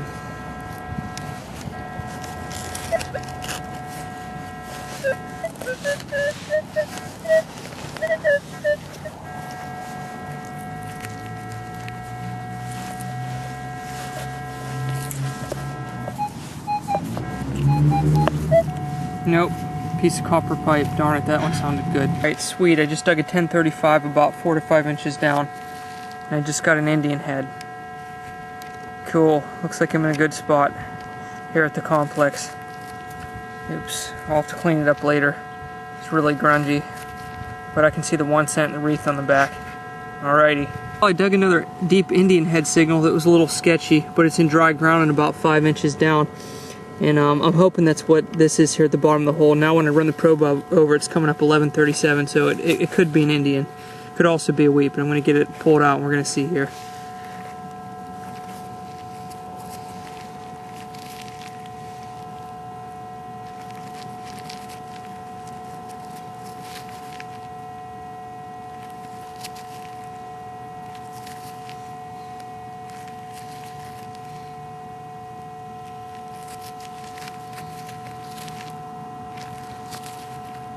Okay, this one just looks like a worn wheat. Yeah. Looks like a worn wheat to me. I'll clean it up later. Right, it's been a long time since the last film, probably a couple hours, and a lot's happened since then. I'll fill you guys up on a wrap up. I got a iffy wheat penny signal and I wasn't even going to dig it, but it sounded consistent enough to be a wheat, and I can't believe what I just got. When I opened up the hole, the probe couldn't even find it because it's so small. I think, I'm not positive, I'll have to look on this. This is really small, and I thought 3 pences were bigger, but this looks like a British silver 3 pence. It's incredibly tiny. It says 1914 on it. I already rubbed it just a little bit to see what it was, and this is really cool. My camera's about ready to die, so I'm going to turn this off here. I'll show it up better at the wrap-up, but this thing, when I was pulling it out, I was thinking I actually had like a 3 cent piece or something. It's small. But fill you guys in at the wrap-up. I need one more coin for my 200th of the year. Number 200 for the year, and my battery's just about ready to die, so hopefully I can find it before dark here. Alright, gonna keep looking. Alright, been a while. I might have number 200 here. We'll see. And do this live, because this is either gonna, I believe this is gonna be a clad or silver quarter.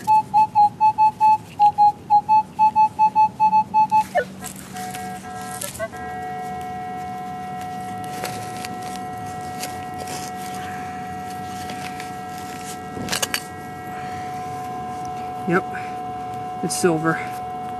Number 200. Yes.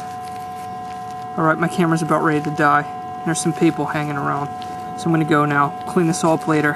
Sweet. Number 200th coin for the year and 215th silver item. Alright, cool. I gotta do this quick. Right here is where I dug my silver quarter. I came over here and I got this in the hole. It's silver. It looks silver, but it actually doesn't look like the rim of a coin, so I'm going to pop it out here.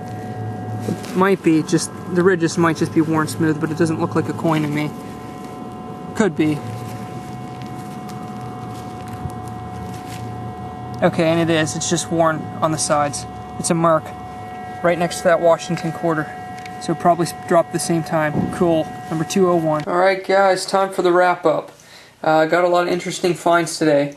First off, we'll go with the clad here.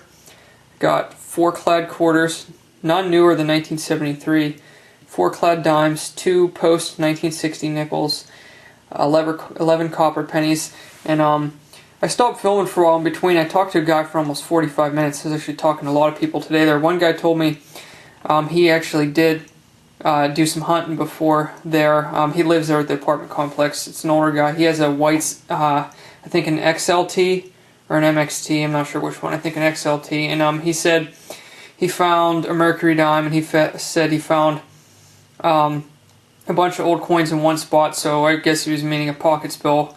And I said, oh, were they any of them silver? Was it newer change? And he said, oh, there was some silver in there. So he went over some of it before, and somebody else was telling me he saw somebody else detecting there before. So I know people have probably hit it up here and there, but probably nobody that really knew what they were doing. I mean, to give you an idea, this is maybe, I don't know, maybe 8 or so buildings, and, or maybe, yeah, 8 or so buildings, and there's got to be a few hundred people that live there. And I've only dug, since all the times I've gone there, I've only dug 13 clad quarters. You know, quarters are normally things people like young or like younger detectorists or very amateur, detectorists, how to still find the quarters no problem. So, I mean, it's probably been hit light before, but it's to me, it's like nobody ever hit it before because I'm getting all that older stuff. But okay, that was the clad. I got 4 old nickels this time. There's a 1940, 2 1947s in the middle there, and a 1953. They're all plain. Some of these are in better condition for the older nickels, I find. Normally they're chewed up pretty bad. Same as yesterday today. I got 31 wheats, and the funny thing is I got the same amount of nickels and the same amount of clad dimes as I did yesterday, so really weird. These are 50s and 40s wheats here, all P&D mint. One here, this is the first clipped wheat cent I ever got. You can see it's clipped there at the bottom. Some wheats from the 30s, 36, 237s, and one here that's slightly uncommon, so worth a little more than copper value. It's a 1930D. Never dug one of those before. I did dig a 34D a couple days back. And that older wheat that I filmed because I thought it might be an Indian. It's in really rough shape, but it looks to be a 1920. From there, here's some miscellaneous items. These were both surface finds. Part of a key, a lamb pin, which looks like it might have been gold plated. You can see the pin's bent there on the back. That was a low tone. And this here, this pendant, I have to look at it more later. I didn't look at it really good. Not really even sure what it is, but on the back here, it has what looks to be some sort of building. And it says, I think, 1794 on it. I know it's not that old, but I don't know what that's supposed to be on there. I'm going to have to look at this more later. It's pretty crusty. And then for the silvers, this war nickel for just rinsing under water. Cleaned up pretty good really fast.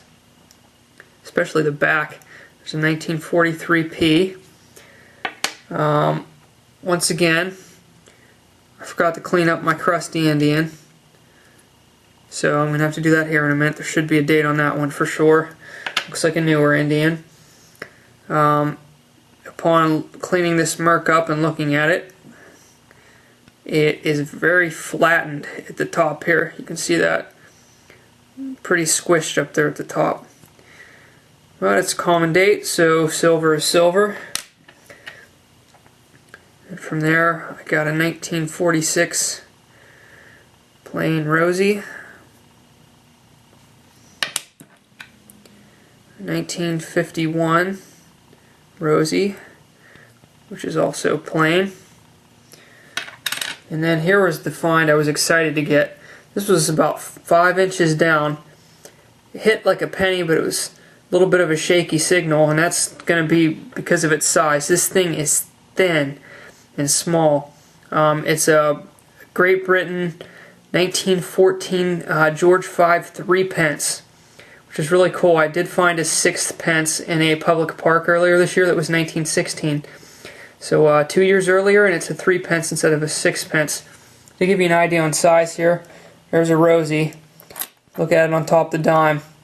It's a good bit smaller than a dime and thinner too. So I'm really happy to, really happy to find this. This was one of the last things I expected to dig there. But I'm glad I did. And if I wasn't digging all them wheat signals, I think I'm over 200 wheats at that apartment complex so far. If I wouldn't really be going at it and digging all these wheats and all the crazy signals and everything, I wouldn't have found this because it hit just kind of like a deep wheat. So, really cool. Didn't think I'd ever find. When I was digging this, I mean, since I immediately was thinking, it's got to be an American coin.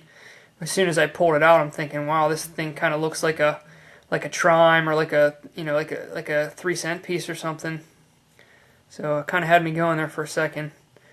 But I'll take one of these any day. Really cool. Only the second silver foreign coin I've ever found. And then silver number 200 for the year. I should say my 200th silver coin for the year. And after that last mark I found, I'll show here in a second, 216 total silver items this year. Now it's nice to have a quarter for number 200. 1941 plain.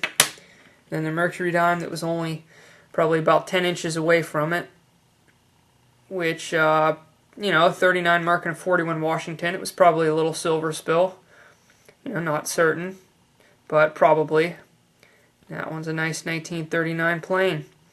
So I had a great hunt today. The last 3 hunts I had there that were between 3.5 and 4 hours, I found in the 60s for the amount of coins I found. So that seems to be about my pace for 3.5 to 4 hours, finding between 60 and 70 coins. But I'm over all the easy spots, and I've gone over most of the property once now, not all of it. So the hunting there from here on out is going to start to get slower, but really had a blast hitting this place hard over the last week. Catch y'all later. Happy hunting. Slipped my mind again. Here's that Indian cleaned up a little bit. A little crusty, but it's a 1906, so good to have a date on there. One of the most common Indians ever made, but I'll take her. Doesn't look too bad. I think this is maybe only my 12th one of the year. Don't find too many Indians around here. But cool. Alright.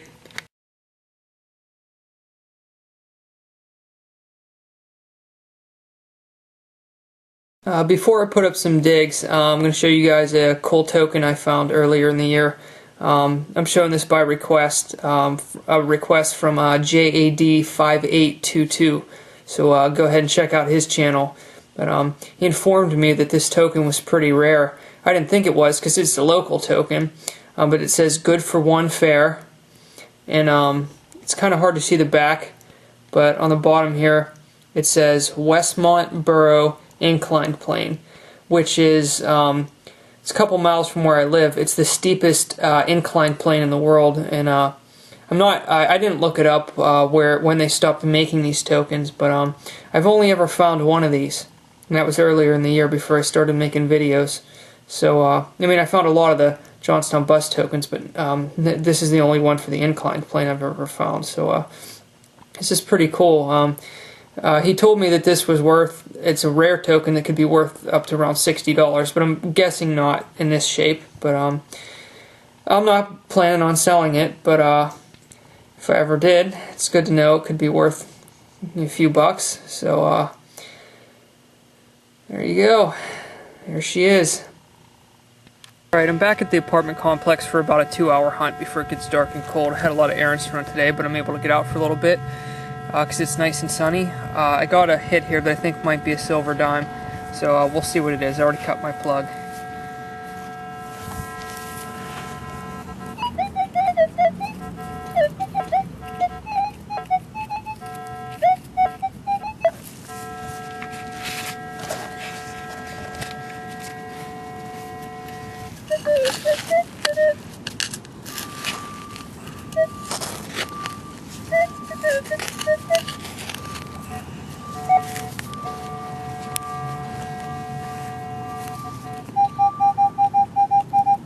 Yeah, it looks like this one might be silver the way it sounds. Thought I saw something down here. Oh, yep. I was right. Let's try to zoom in on this.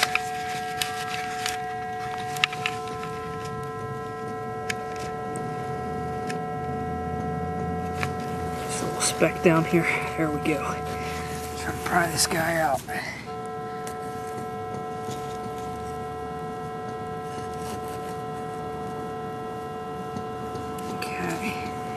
Nice. Yeah, I missed this one before, just going over an area I already went over. And I did find 2 other silver dimes right in this area too. This is right where I did that live dig where one stuck to my shovel. So I missed this one before. It's a nice mercury dime. Right, clean up later. Didn't even expect to find silver today. Going over some other areas, digging low tones and trying to find, you know, wheat and copper pennies I missed. Cool. Well, I'm doing some muddy hard pack ground now, and I got a nice signal I thought might be a shallow silver. I pulled 2 memorial cents, older looking ones, out, and I already put them in my pocket, and I got a signal underneath, and now I just popped out 2 wheats. So there's 2 memorials and 2 wheats in the same hole here, all crammed together. So no silver, but hey, it's a cool old spill. Gonna keep going. Alright, I'm gonna be quitting in about 20 minutes. I'm doing an area now that I haven't, a small little patch that I didn't hit before. It's around where I found 2 of my silver quarters a few days ago. And a good bit down, probably, see the shovel here. Zoom back out. Probably a good 6 inches there. Probably helped that this was laying completely flat, but it's a mercury diamond in the bottom of the hole here. Let's get this out.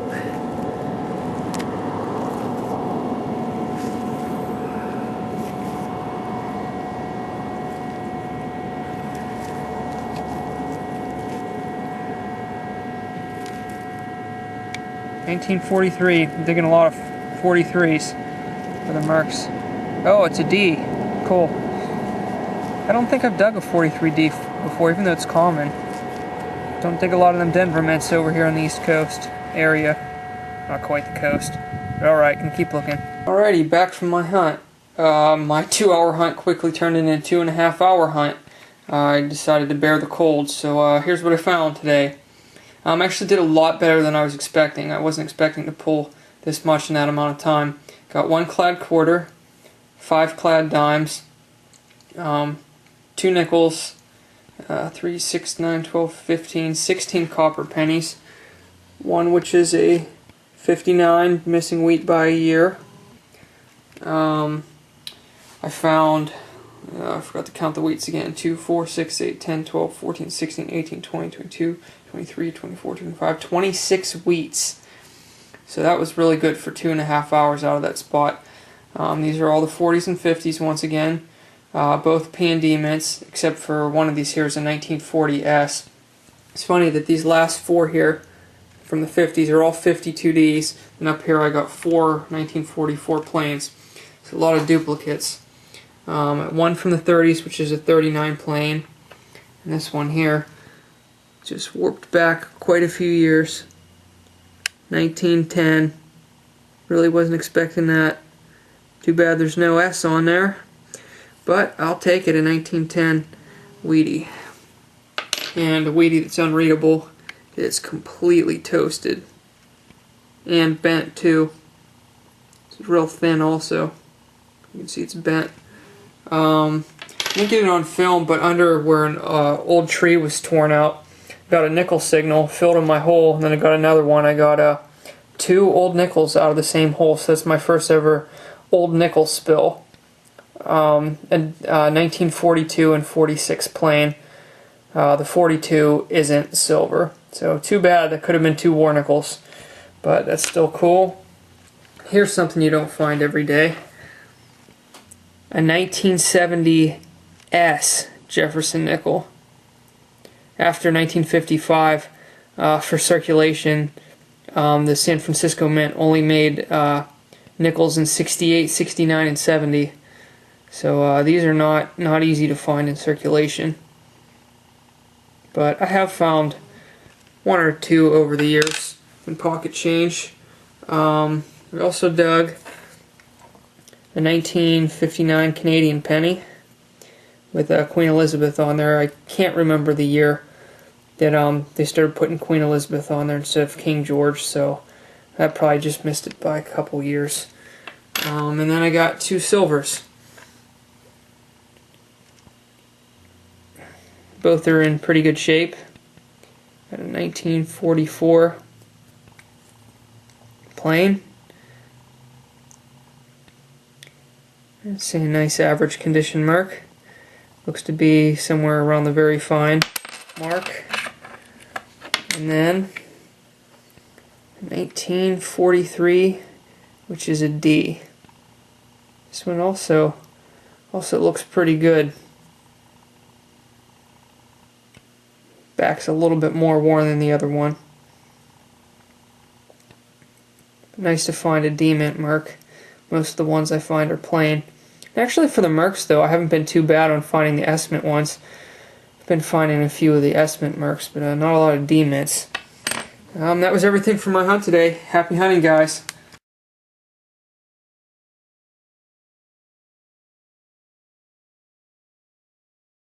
Alright guys, I'm back at the apartment complex. This is why you dig all crazy tones. I dug a 935 and pulled up some stuff thinking I might have a worn weed or a piece of junk or who knows what. And here we go. I got a nickel that was on top of a silver, so that's why I gave it a crazy tone. We'll see what we got here.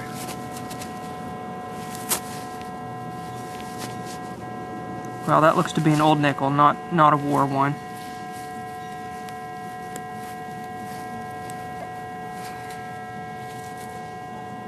And the dime is a merc. Cool. If there's anything else in this hole, I'll let you know. Alright, I'm out here doing the sidewalks by the road here now. I got a nice 1145, about 4 to 5 inches down, closer to 5. And listen to this with this probe right here in the hole. It's given silver numbers, so I'm going to try to see if I can pop this out here.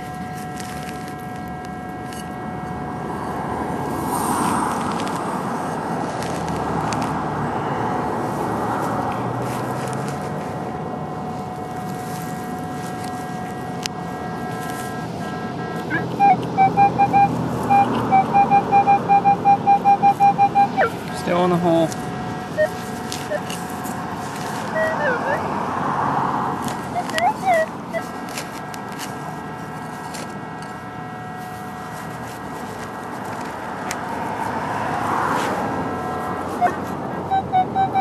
In my clump now. There she is. Yep. Silver mercury dime.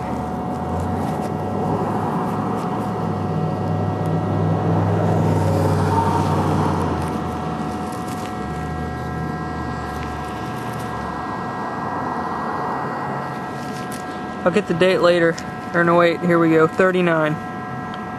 Alright, I'm gonna keep looking here. This year, all this, if I can zoom out here, all this on the left of the sidewalk, this was all torn out. They were putting new pipes in, so that actually might be a bad thing because most of the stuff isn't real deep here. They might have buried it further, so I don't know. I'll check it out though. Figure this out. I just got a 1244 that I thought was going to be a copper penny, just like maybe 2.5 inches down. And right over here, in behind my plug, well, like down under here, there's like a surface zinc signal. And I fooled with it the other way, and then I got a better tone and a few inches back, so I figured it was a different signal. And here, I missed pinpointing it because there's a few signals right out here, so I dig way into my sidewall. Look at that hiding under there. It's a mercury dime. I've been over this exact spot too. So cool.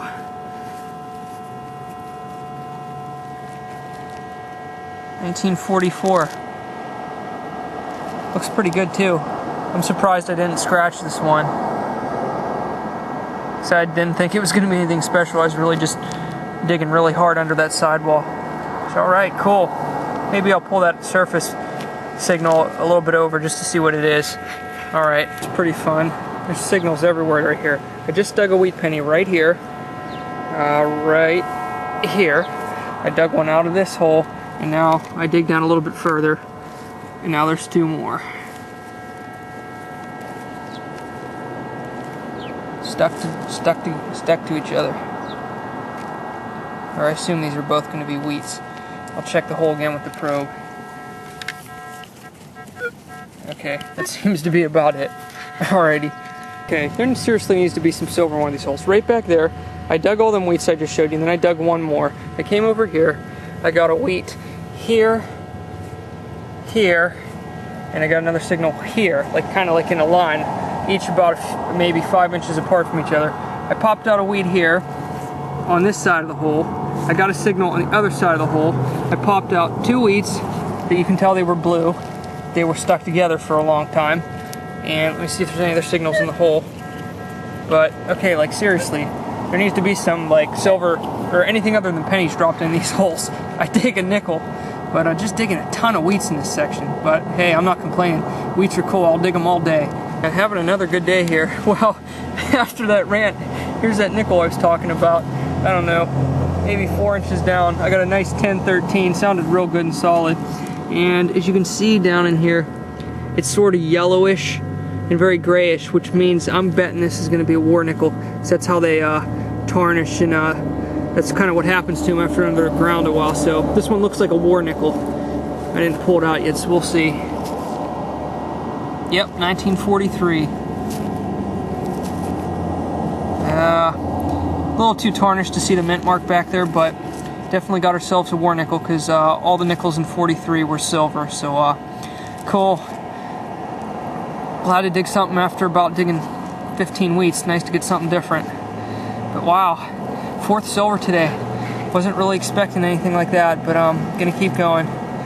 Really nice day out. It was supposed to rain today, but they dropped it to a 10% chance, so I got one more nice day in December.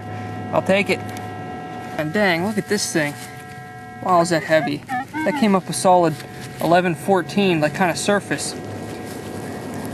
I was hoping for a gold ring. I got a ring, but that ain't quite what I had in mind. Man, that thing's huge. Wow. This thing's heavy too. But it was a low tone, so I don't know what the heck it's made out of. It's crazy. Must weigh, gee, this is probably 25 grams. Something like that. That thing's heavy. Wow. Well, this would explain the weird tone. Right where this little clump is, I dug that ring right underneath it, right here, about half an inch down, and there was a wheat penny, probably about 2 inches off of it. Pulled it out, it's right here, so that would explain the weird tone. Interesting. That's why sometimes you dig them solid low tones. Even if it's junk, it could be something good underneath it. Got a 1244 signal, but it was a little bit deeper and sounded really good. I thought it was going to be worn silver. And that's exactly what we got down here. I didn't take it out yet. It was actually, I moved it though. It was way down in here, and I flipped up some dirt, and it popped out right here. It's a rosy, but it looks really worn. Let's see what it is. 1946. Plain. This one came out real nice.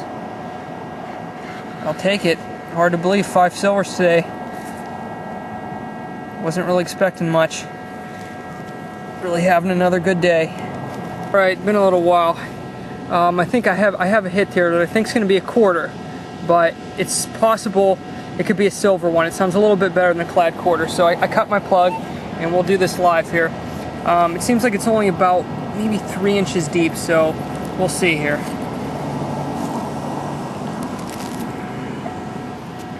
And don't see nothing yet. Let me get the probe out.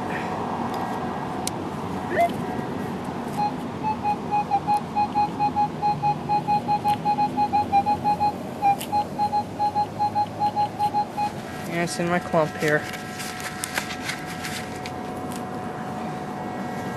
Let's see. Oh, here we go. Starting to pry it open near the edge here. Looks like it's going to be a silver quarter.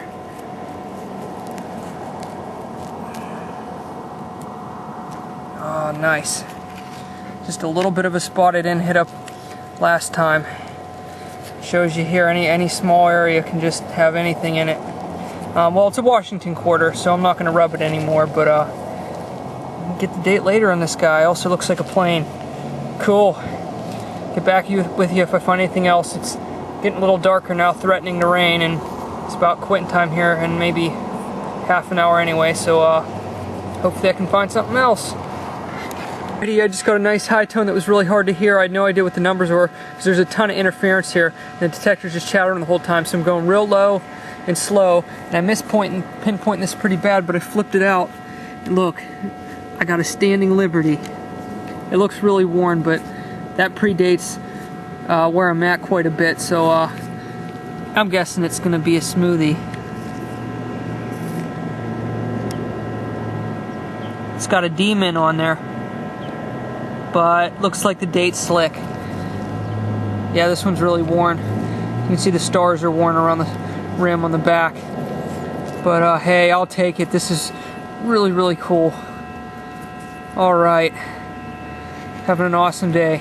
Alright, I got a really strong 1047 here, only probably 3 inches down, so I'm hoping it's a silver quarter. If it's not, I'm not sure what it's going to be, but I cut my plug here. I'm going to do this live. This one sounds really, really good. So here we go.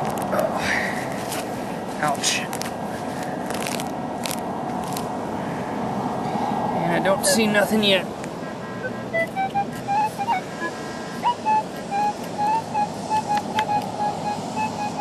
Oop, just uncovered it with the probe. Oh, looky, right here, sticking out of the bottom of my plug. The date's sticking out too, 1951, so it's gonna be Washington. Alrighty, sweet. Well, I always said my silver quarters come back to back. Now this time it's back to back to back. Alright. I bumped my sensitivity down quite a few notches because there's a ton of interference right here, and it seemed to work. It took that chattering away so I could focus on like the higher tones so I could hear them better instead of just walking past them. So, alright, cool. I just had a signal that I thought was going to be a clad quarter, and I just flipped out a silver quarter, and this is why it would have been ringing up like clad, because it's really worn. There's an S-Mint mark down there, cool. I think I've only found one other S-Mint quarter this year. I mean silver Washington quarter. Only got one other S-Mint. This one looks like a 43S. So cool. I'll definitely take that. I thought I was digging a clad quarter. That's, what is that now? 4 silver quarters in a row. Back to back to back to back. First time I've ever dug 4 silver quarters in a row, and I doubt it'll be 5, but you never know. Alright, let's wrap it up. I made a lot of records today. I hunted hard for 5 hours. And when I say hard, I mean hard. So let's get to it. I'll try not to make this too long. 2 clad quarters, 8 clad dimes, 1 post 1960 nickel, 30 copper pennies. These 3 at the bottom here were all dropped since the last time I was there. They're kind of right beside each other. 60 AD, 75, and 62, all freshly dropped. From there, go to the old nickels. At the top, we got a 1940, this one here, which was the one that was in the hole with my first mercury dime, which is a 1945. And then there's a 1947, 57, and 51, I think. All Philadelphia. Then from there we'll go to the miscellaneous items. There's a huge ring. Not sure what it is, but man, that thing's big. It's the first key I found at this place that isn't broken. I found like 3 other parts of keys there before. They all look similar, so I'm guessing those are the old apartment keys. Found a very interesting, what I think is a button. I got a star on it. It's pretty cool. Yeah, it looks like a button. And then a very light aluminum spoon. So I'm not sure if that's like a measuring spoon or like a baby spoon or what. That's very light in aluminum. Okay, here we go. These are the wheat pennies. I dug 65 wheat pennies today. Here's the 40s or the 50s and the 40s. All P&D mints. A lot of the 50s are 56 and 57, just barely making it. They're all P&D mints except for one of the 40s is a 42S. All the other ones are Philadelphia and Denver. Down here, got 2 from the 30s, 1936 and 1937. 1 from the 20s, which is a 1928. And then 1 wheat, which is a little bit uncommon. It is a 1916D. So that was a good find. You can see it's very, very worn. 1916D. I forgot. One other miscellaneous item here. I'm not sure what this is. It came out in 2 parts. I know I put it back together right. It was on here. So let me show you the back of this. And then the front. Looks like some sort of clip. I have no idea what that thing on the front is. Yeah, it looks like a clip of some sort. So, I don't know what kind of clip, but it looks like an old clip. It was pretty deep. So, Not quite exactly sure what that is. And then we'll go right to the silver in the order I found them. This is the mercury dime that was in the hole with that 1940 nickel, and it was actually stuck to it because there's some gunk on the back of the nickel, and you can see there's some sticky stuff on the front of this mercury dime. So that's cool. 1940 nickel and 45 merc in the same hole. It's the first time I found an old nickel and a silver dime in the same hole together. And then I got 1939 merc.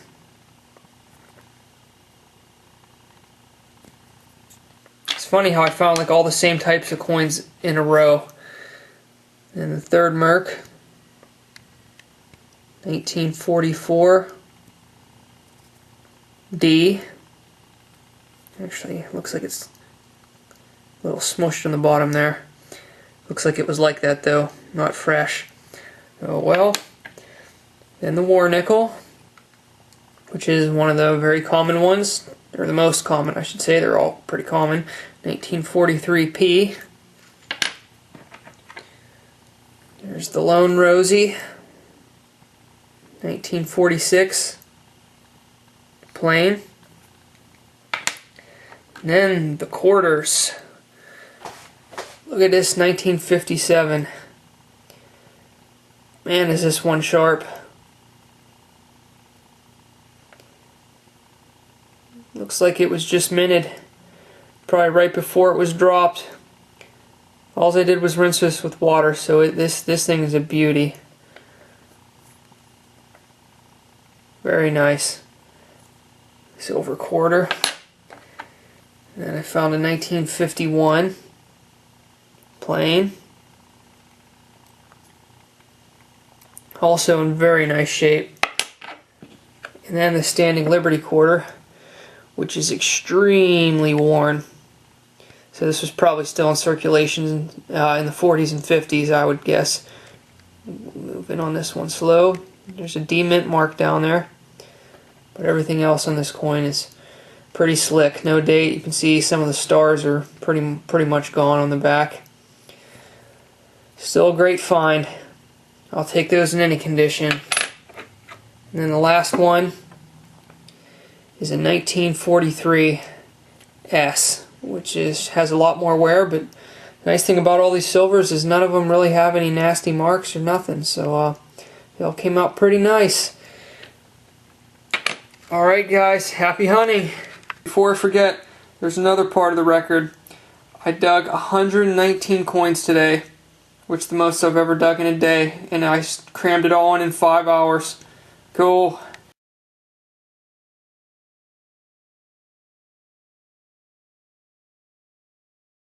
Hey guys, I'm back out at the apartment complex on a very cold, wet, rainy day. I dug about 6 weeks already in some clad, and I got a good signal here.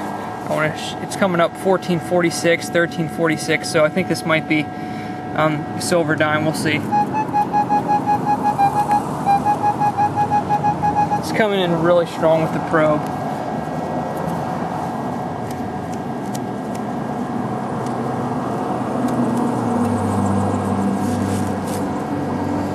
It's not too deep either. Seems like only like 3 inches, so I don't know.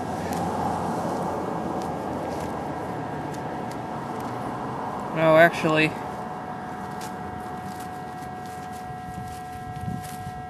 just a piece of junk. Some sort of copper. I don't know what it is, but it's definitely copper. Oh well. Okay, it's raining off and on, so I might have to quit here, but I got a nice silver signal. I don't know how I missed this one before, but I cut my plug and I'm going to see if I can do this live. Hopefully this is a silver dime. Okay, I don't see nothing yet. I'm going to grab the probe.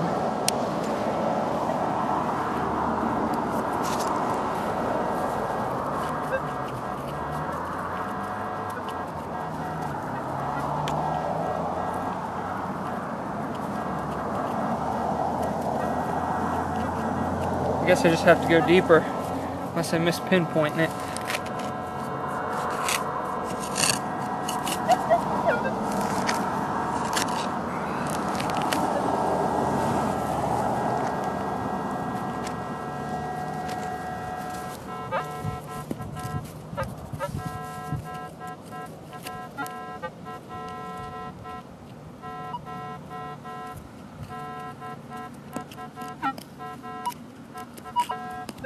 Okay, I'll get back with you. It's raining here. I gotta turn the camera off. Okay, it rained, so I had to go back to my car for about 10 minutes and then it stopped. That other hole, I think it was deeper junk, so I stopped digging it and I had to get out of the rain, but I probably will go back to that hole. Because I went over it again, it does sound okay. I just got a very solid 1132 down here. And as soon as I pulled this out, I knew what it was, because I've had these before. I have to look at the date, but it's a coin from Cyprus. So that is really awesome. I think, if I remember correctly, that's like some sort of flying fish on there or something like that. Let's see if I can see a date on here. I don't know, I'll clean it up later. If I remember correctly, the ones I had from these before, I believe were from the 50s, so this might be a little bit older. Looks to be in pretty good shape. I'll clean it up later. Really awesome find, even though it isn't really worth much. It's really, really cool to find. Didn't expect anything like this. Gonna keep going. I'm digging under this old tree here, right here, and I just got a nice 1245 down in here. You can see in the side of the hole. Rim of a silver dime. Let's pull her out.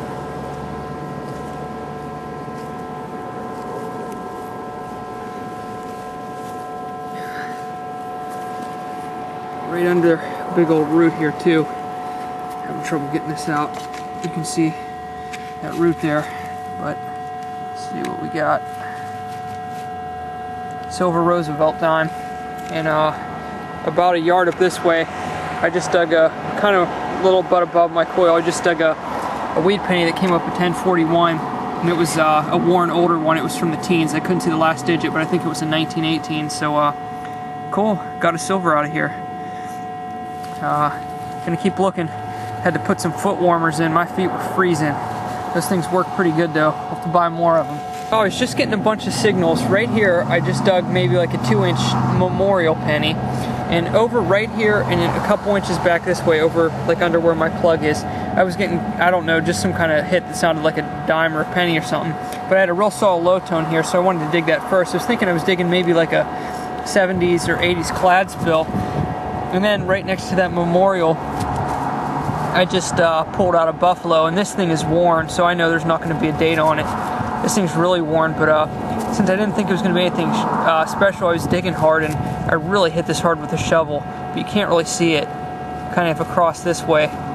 But it looks like it's going to be a no date. I'm going to check out and see if this signal over here is anything good in a second. So that's cool, my third buffalo out of here. Very happy with that. Alright, over by that tree on the other side is where I dug that dime.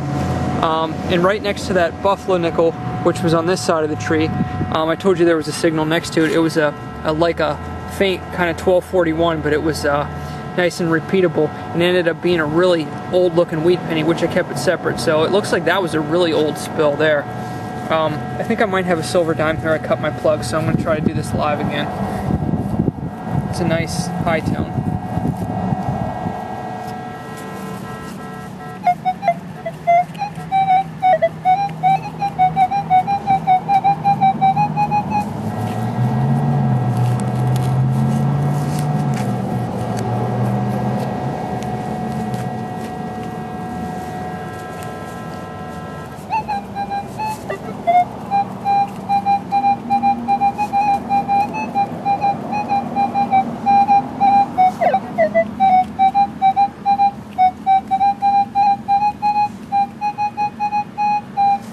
I don't know if it's under that root or if it's back here more.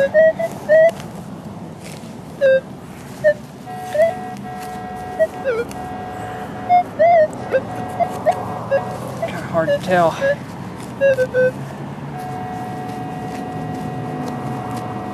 Oh, there we go. I just uncovered it. Right beside this old root. It's actually half under it. My camera's about ready to die too, so this might be my last film. Let me try to get this out here without scratching it. Ooh, wow, is that wedged under there?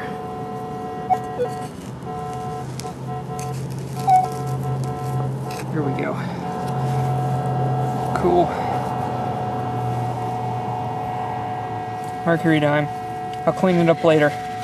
I just had a high tone that was cutting out one direction, but I dug it, and you can see here, of quite a bit on my plug, and I pulled it back my plug a little bit, and I got a silver Roosevelt and diamond here. I saw the back of it.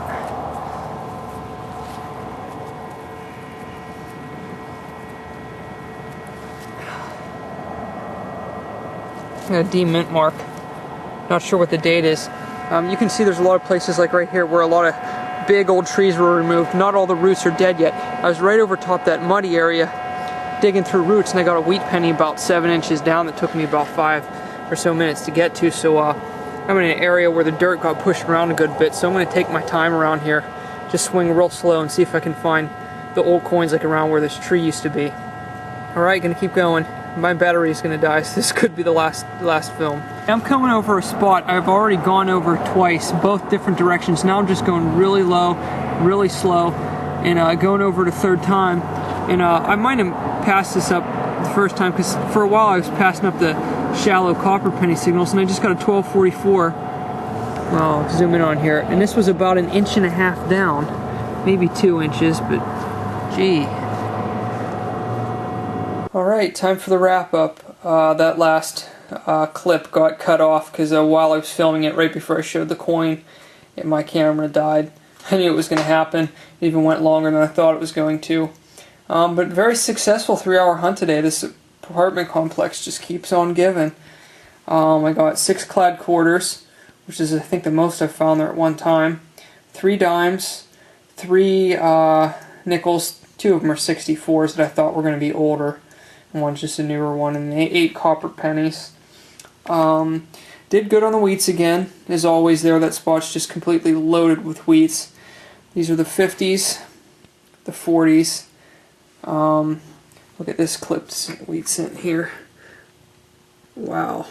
I'm guessing that got hit by a lawnmower. Just absolutely crazy. Never got one quite like that. That was in the hole with another wheat too.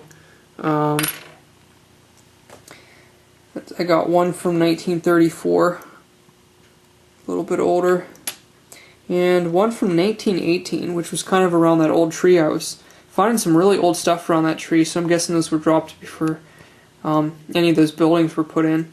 And this is worn, but it's really not bad for a 1918 wheat.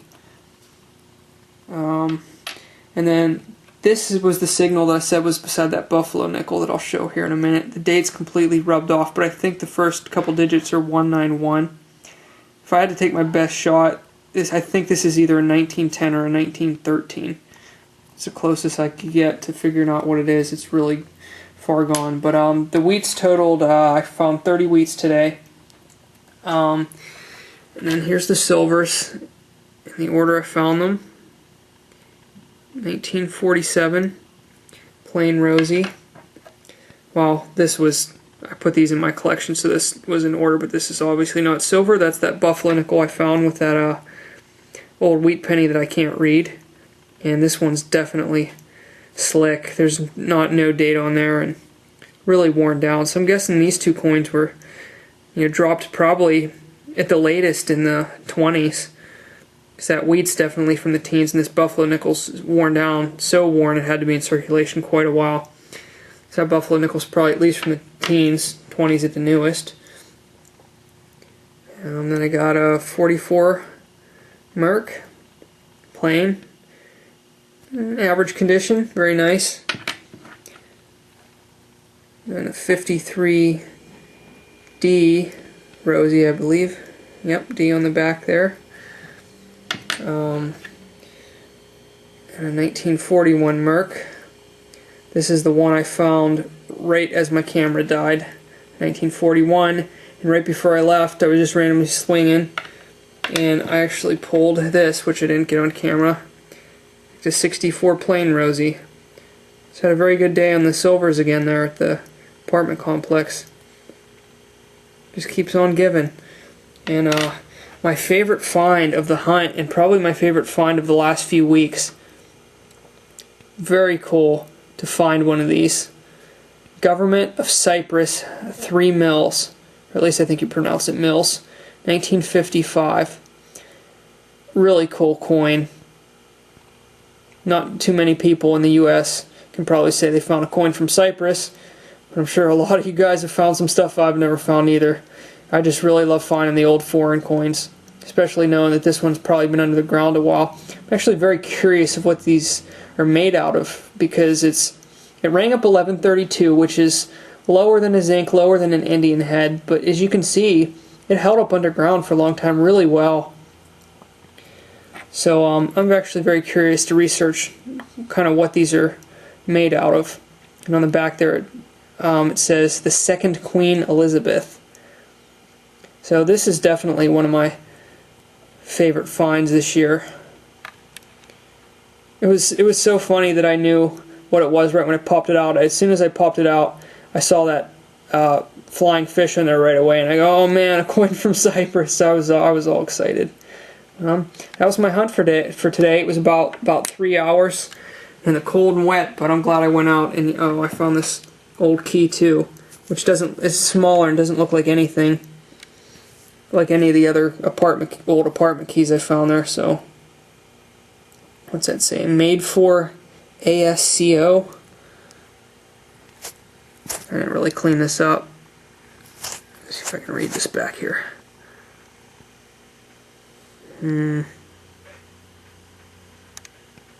Yale and Town MFG Company. Made in USA. Okay, it's a pretty neat key. But alright guys, happy hunting.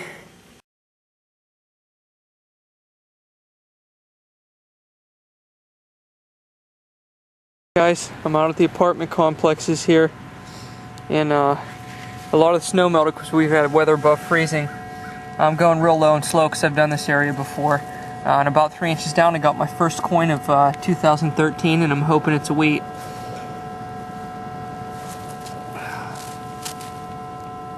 And that's exactly what it is. Dug a lot of trash already, not finding much. Been in here half an hour because I already went over this before, but I'm going to keep going. Maybe I can find some silver today, just hunting in between the rain. So I'll get back with you if I find anything else.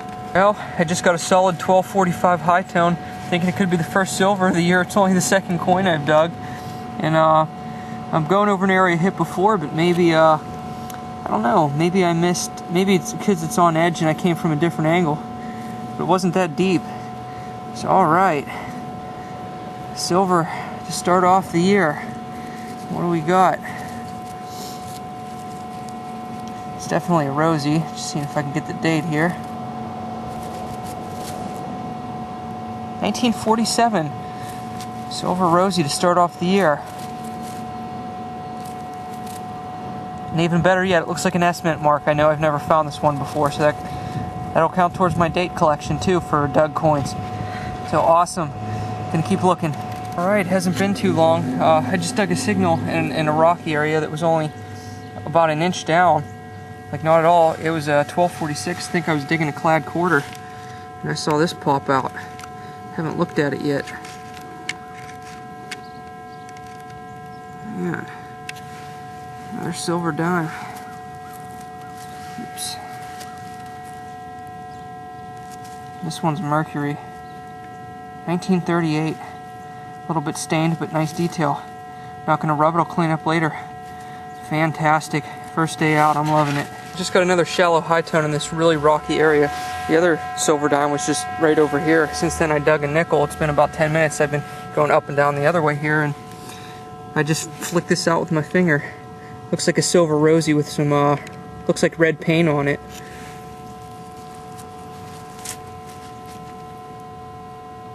$1940.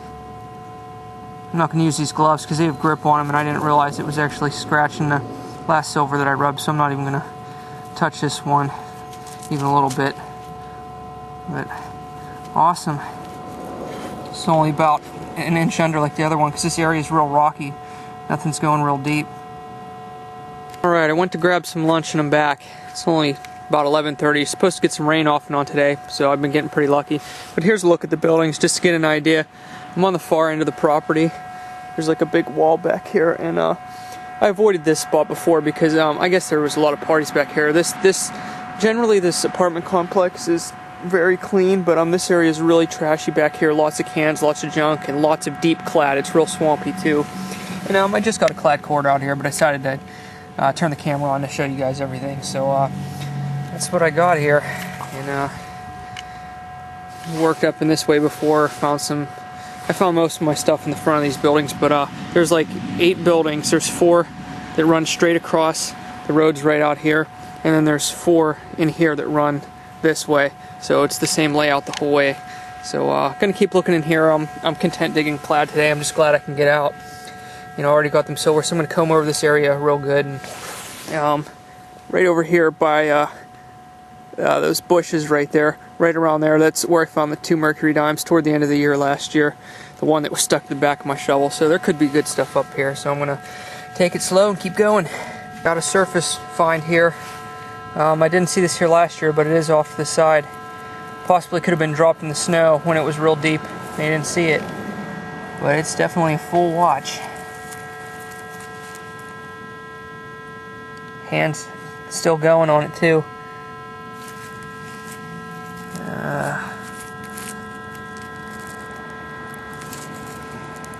I don't think it's anything special. Looks like a cheaper watch, but no, it looks like it's got Mickey Mouse on there. I'll let you guys know later for sure in the wrap up. Full surface find, never found a full watch before. Alright, it's starting to rain and pretty hard, pretty quick, so I'm going to have to leave here in a second. But it's not normally wet enough around here to get coin balls, but it's neat. You can see where the soil darkens around the coins, so even without the probe you can find out where they're at in the hole. But I got a ball here that the coin's in, which I think is a wheat penny. It was about 4 inches down, so we'll see. Yep, there it is. Nope, just a regular memorial. But I'm probably gonna have to go home now. It's starting to rain and it's supposed to be steady for a while, but it might clear up a little bit later. Not sure if I'll get back out. Alrighty. Alright, first wrap up of 2013. I am soaked, dirty, but happy as a clam. Not sure if you can hear that on my roof. It's really pouring down rain now. But let's get to it. Here's mostly junk stuff except that watch. That looks like part of a buckle. Just part of an old utensil. And I'm actually not sure what this is. Kind of looks like a shotgun shell, but I have lipstick case shotgun shell. I'm clueless when it comes to relics, and I don't hunt, so I don't know. Something that says allow to set 20 minutes. That's about the only thing I can read on it, and it has a couple other markings. So not quite sure what that was. It was a really, really high squeaker one way and then a bad signal the other way, so I knew it was going to be junk. I just wasn't sure what it was going to be. Here's that watch. My apologies, this is Minnie Mouse, not Mickey. They're still ticking on there. You can see that little second hand has a little heart on it. I didn't clean it up too much because it's nothing special. It's just one of those, you know, stainless steel watches from Japan. So hopefully one of these days I can find a good watch. No, and this clad dime here I found in McDonald's when I went to eat on the floor. So there's a bonus. Just one of them screws that I think, at least I think these are the screws you hang flower pots off of. It could be for something else, but that's what that looks like. For the clad, got my first quarter of the year, my first nickel of the year, both from the 60s, and 6 copper pennies, so I still need to get on the board with a clad dime. You can see the finds are slowing down here. I'm just lucky that what I missed before was silver. These are the 5 wheat pennies. And normally here I dig like silver every 5 to 6 wheat pennies, so I just got lucky today, you know, with the stuff I missed being silver. But there's a 1941, 1947, 1948, 1955, and 1956, all plain and all very common. I did get one older nickel. I always keep the pre-1960 nickels separate. This is a 56D, also very common. And for the silvers, got 1947 S Roosevelt dime, which will go towards my date set of silvers found, because I haven't found 47S yet. And here's that stained 1938. Looked on the back, it doesn't have a mint mark. Some of that might come off, but that's pretty well ingrained into it. I don't think it's going to clean up too well. And there's some kind of really weird stain here on the back. You don't normally seem to see stuff that looks kind of like a rust on the back of silver too often. So not too great. Details are decent on this though. Just doesn't look too great. So there's the 38 Merc. And the last one is a 1948. And we'll find out if it has a mint mark. I don't remember. 48 plain. And then this one looks like it's got red paint on the back of it. So some interesting silvers today. But I'm completely stoked. Very happy to get out. Probably won't get out more today. It's just really, really wet and it's pouring now. So hope you guys enjoyed it. Having a great time starting off 2013. Good luck hunting, everyone.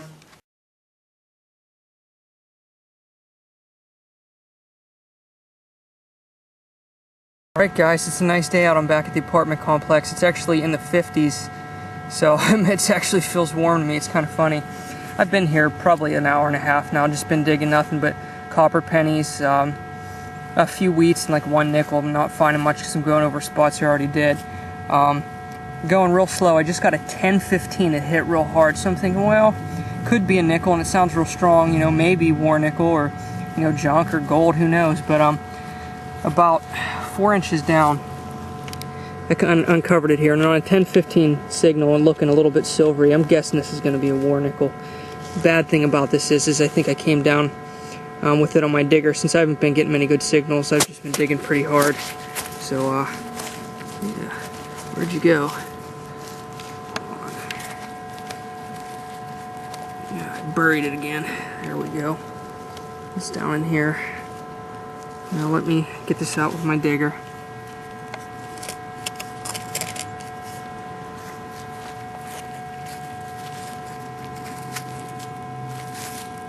Yep.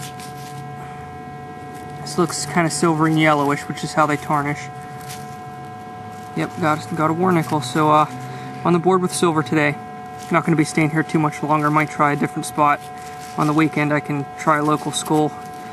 Alrighty. It's been about a minute. Just dug my first clad dime of 2013. Right after my first war nickel, 2013. On a roll.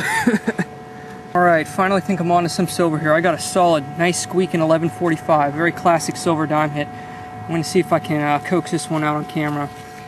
This one's maybe 4 inches down. I'm by some tree roots here. That's why I didn't do this live from the get-go. It took me a minute to get as far down as I am. But let's see this with the probe.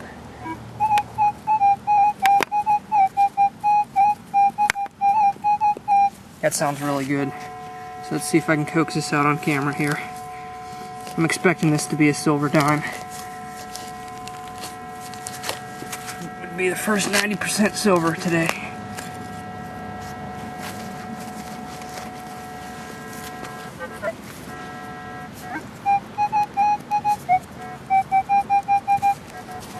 Not yet. Take my time here, make sure if that's what it is, I don't scratch it. So many roots. Oh, I think I see it. Nope, false alarm.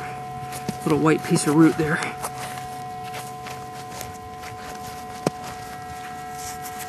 It's tough digging through here. Still right in the same spot though. Can't get through these roots. Whoa, here we go. I'll go down under all these roots here. That's what it is. Alright, let's pull this out. If I can get it. Oh wow, wedged in these roots pretty good. There we go. Mercury dime. Alrighty.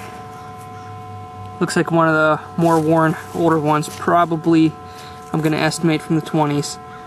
I'll clean it up later and let you know for sure. Alright. Look at the size of these roots.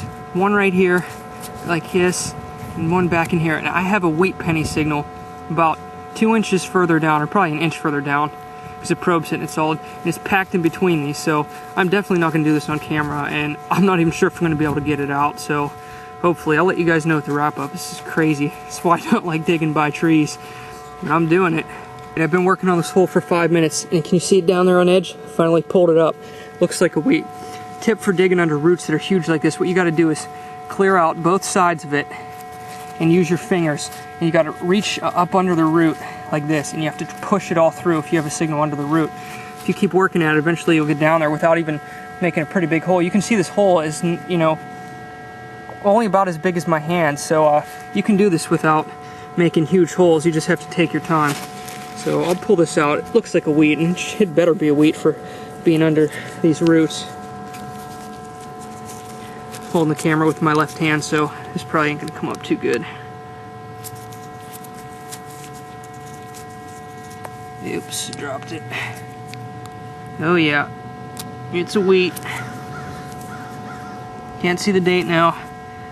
Well, keep this one separate and hope it's something special later because all the effort that went into it. Alrighty. Alright, I'm going to do this quick. Got a lot of people around. I got a real strong signal. Down quite a bit, maybe 4 inches or 5 inches. It has a really good squeak to it. And sometimes it's hitting a little higher than a silver dime. It's hitting like 1045, but then sometimes it bounces up to 1146. So hopefully there's something good under here. I cut my plug and here we go. Alright, going to switch hands here. Or no, I won't. Get the probe.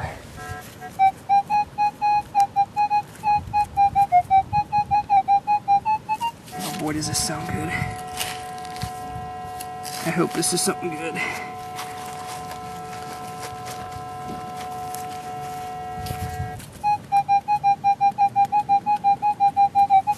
Phew, sounds really good. Too good to be true almost, so.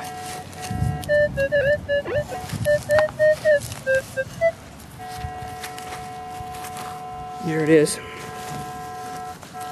Okay, it's a silver rosy. Came in super strong, I guess, because it's laying completely flat. Let's get her out of here.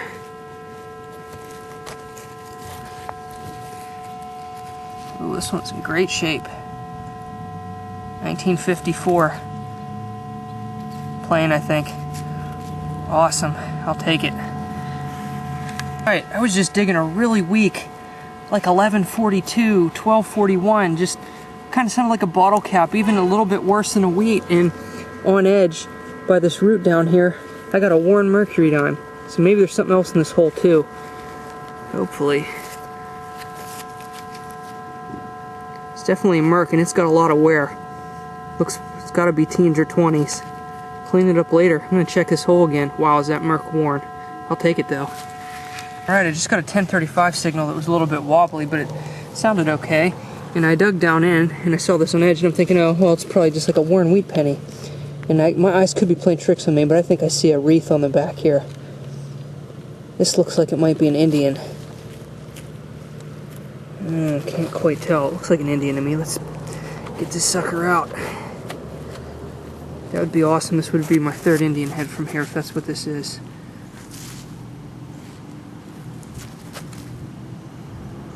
I can't quite tell. I'm gonna look at it up close a second.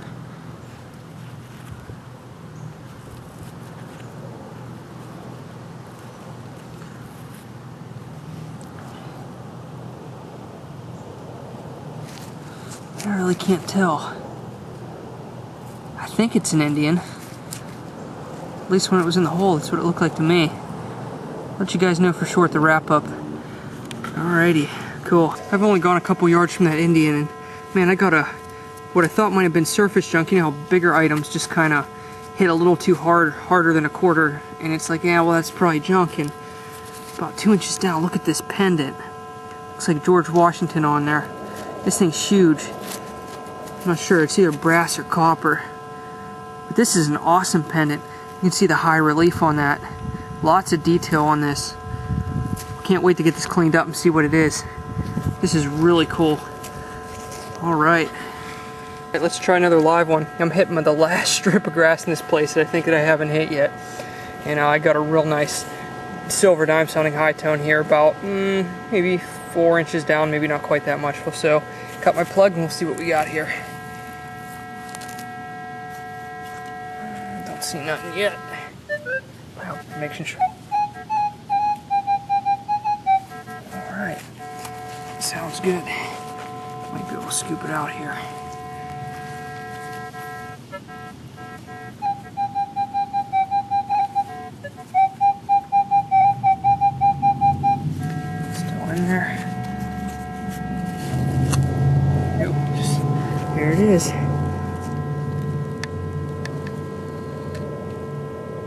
Looks like a Roosevelt. 1848 or 6. Awesome.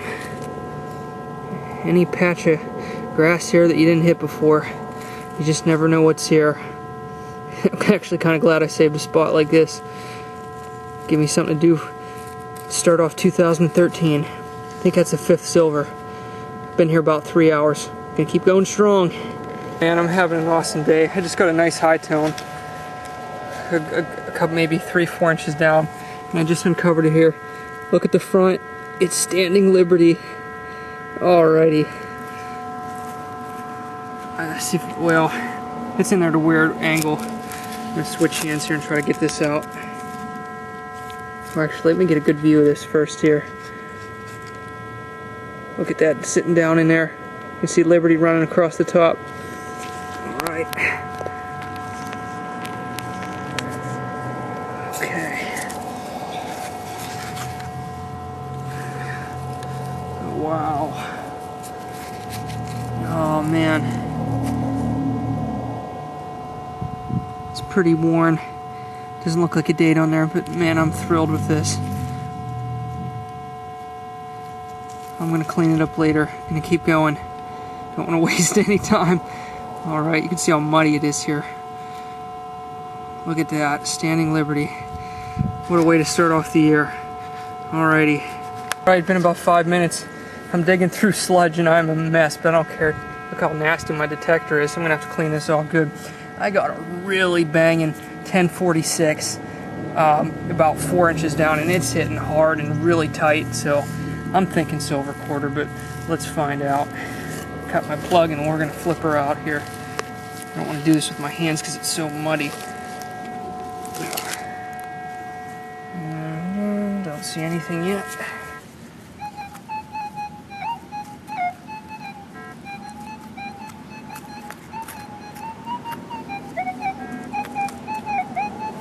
Still down there. Boy, does that sound good too.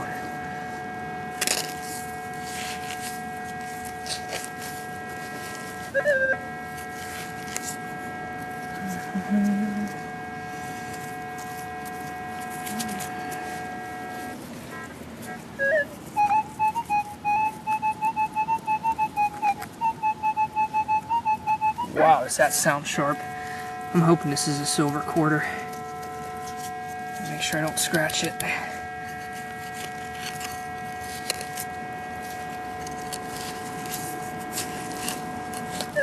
Oh, seriously, a root?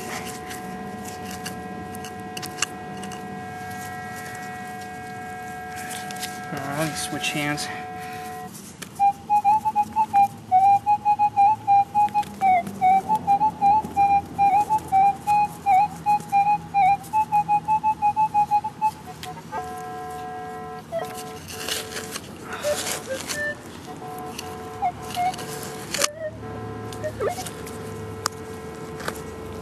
Oh, wow, it's junk. Oh well, you win some, you lose some. It's kind of interesting though, it's copper. Not sure what it is. Man, did that give off a good signal. Oh well. Hey guys, went home for a couple hours and came back out to a park here to dig clad and look for jewelry. Just to give you an idea, it's big, well, they don't have the flag on the pole right now, but all this open, this is called the mound right here, and all this up here, this was artificial. They filled all this in, so you never find anything old up here. This park, I've never found a lot of old stuff except for around the edges of it, because there's a bunch of old houses here that start in the 1890s and go up, and down over this little slope here toward where the playground is, that's where I dug my 100th silver coin for the year last year, and a few others in there. And here's one of the best views in Johnstown, PA. Right down here, I'll get a little closer. Well, I can't see it from here. I could maybe show the overlook before I leave. This is the steepest incline plane in the world. Goes right down over the hill here. And that's the city of Johnstown from way up. So there's the $1,000,000 view for today. You can see you're even higher. Then there's an overlook down here for tourists and that, so I'm even above the overlook. Pretty cool view from up here. Really peaceful. Alrighty. Alright, wrap up time.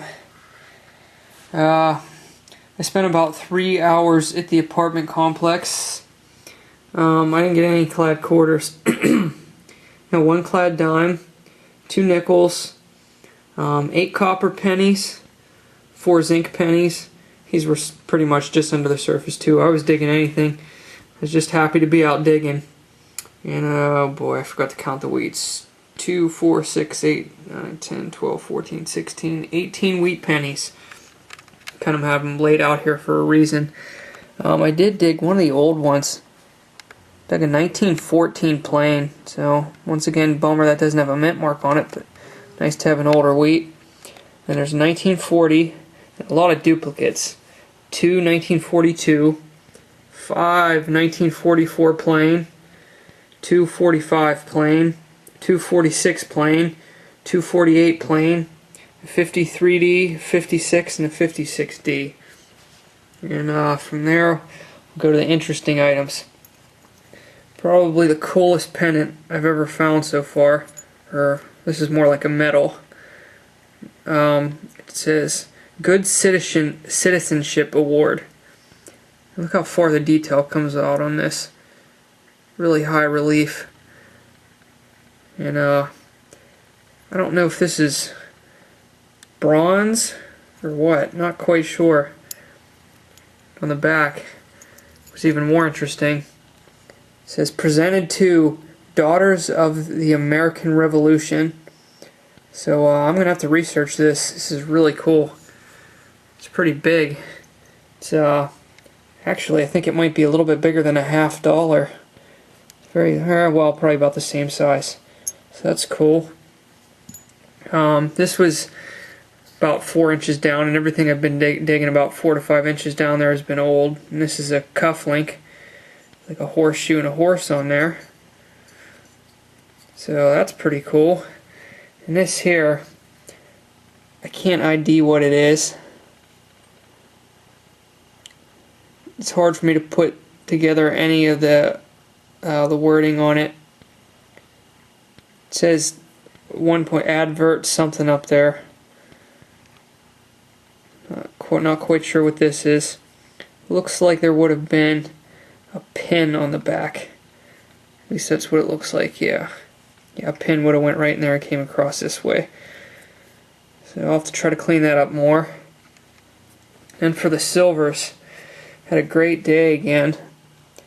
The war nickel is a 43p. I just cleaned it off real quick. Some of those corrosion spots though aren't too nice. It's a 43p war nickel. Then I got the these are in order that I filmed them too. 37D Merc, pretty nice one. Then I got the 54 Rosie, which is in really good shape.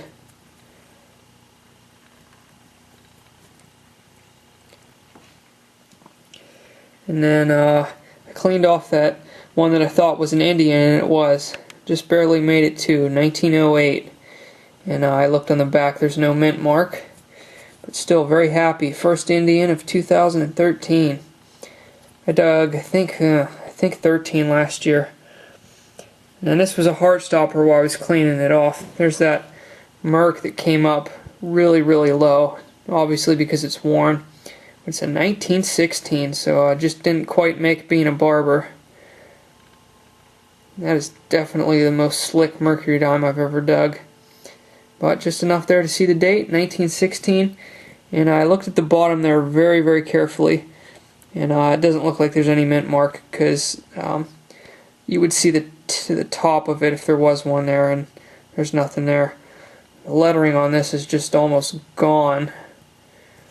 But hey, mercury dime's a mercury dime, and I love digging the old ones. And I got the 46 Rosie, which is probably the Rosie I dig the most. I'll have to look at the mintage on these. I know it's really, really high, but I think I dig more 46 Rosies than any other ones. And then the last silver, which I wasn't expecting, got a standing Liberty quarter. I checked the date area very carefully. There's no parts of any of the numbers left, so can't ID this, but yeah, silver quarter's a silver quarter. The first one of the year. So I'll definitely take that. Not too bad for a smoothie. I'm happy with it.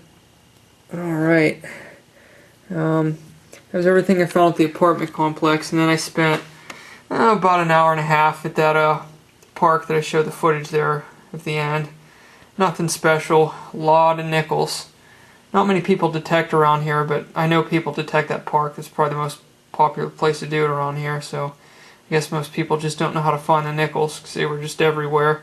But I think that's $1.54 in clad, and this year I'm keeping my copper and zinc penny count separate. I wanted to make a point to do that just for better stat keeping. Well, I had a blast today, and I hope you guys enjoyed watching. Best of luck in your next hunt.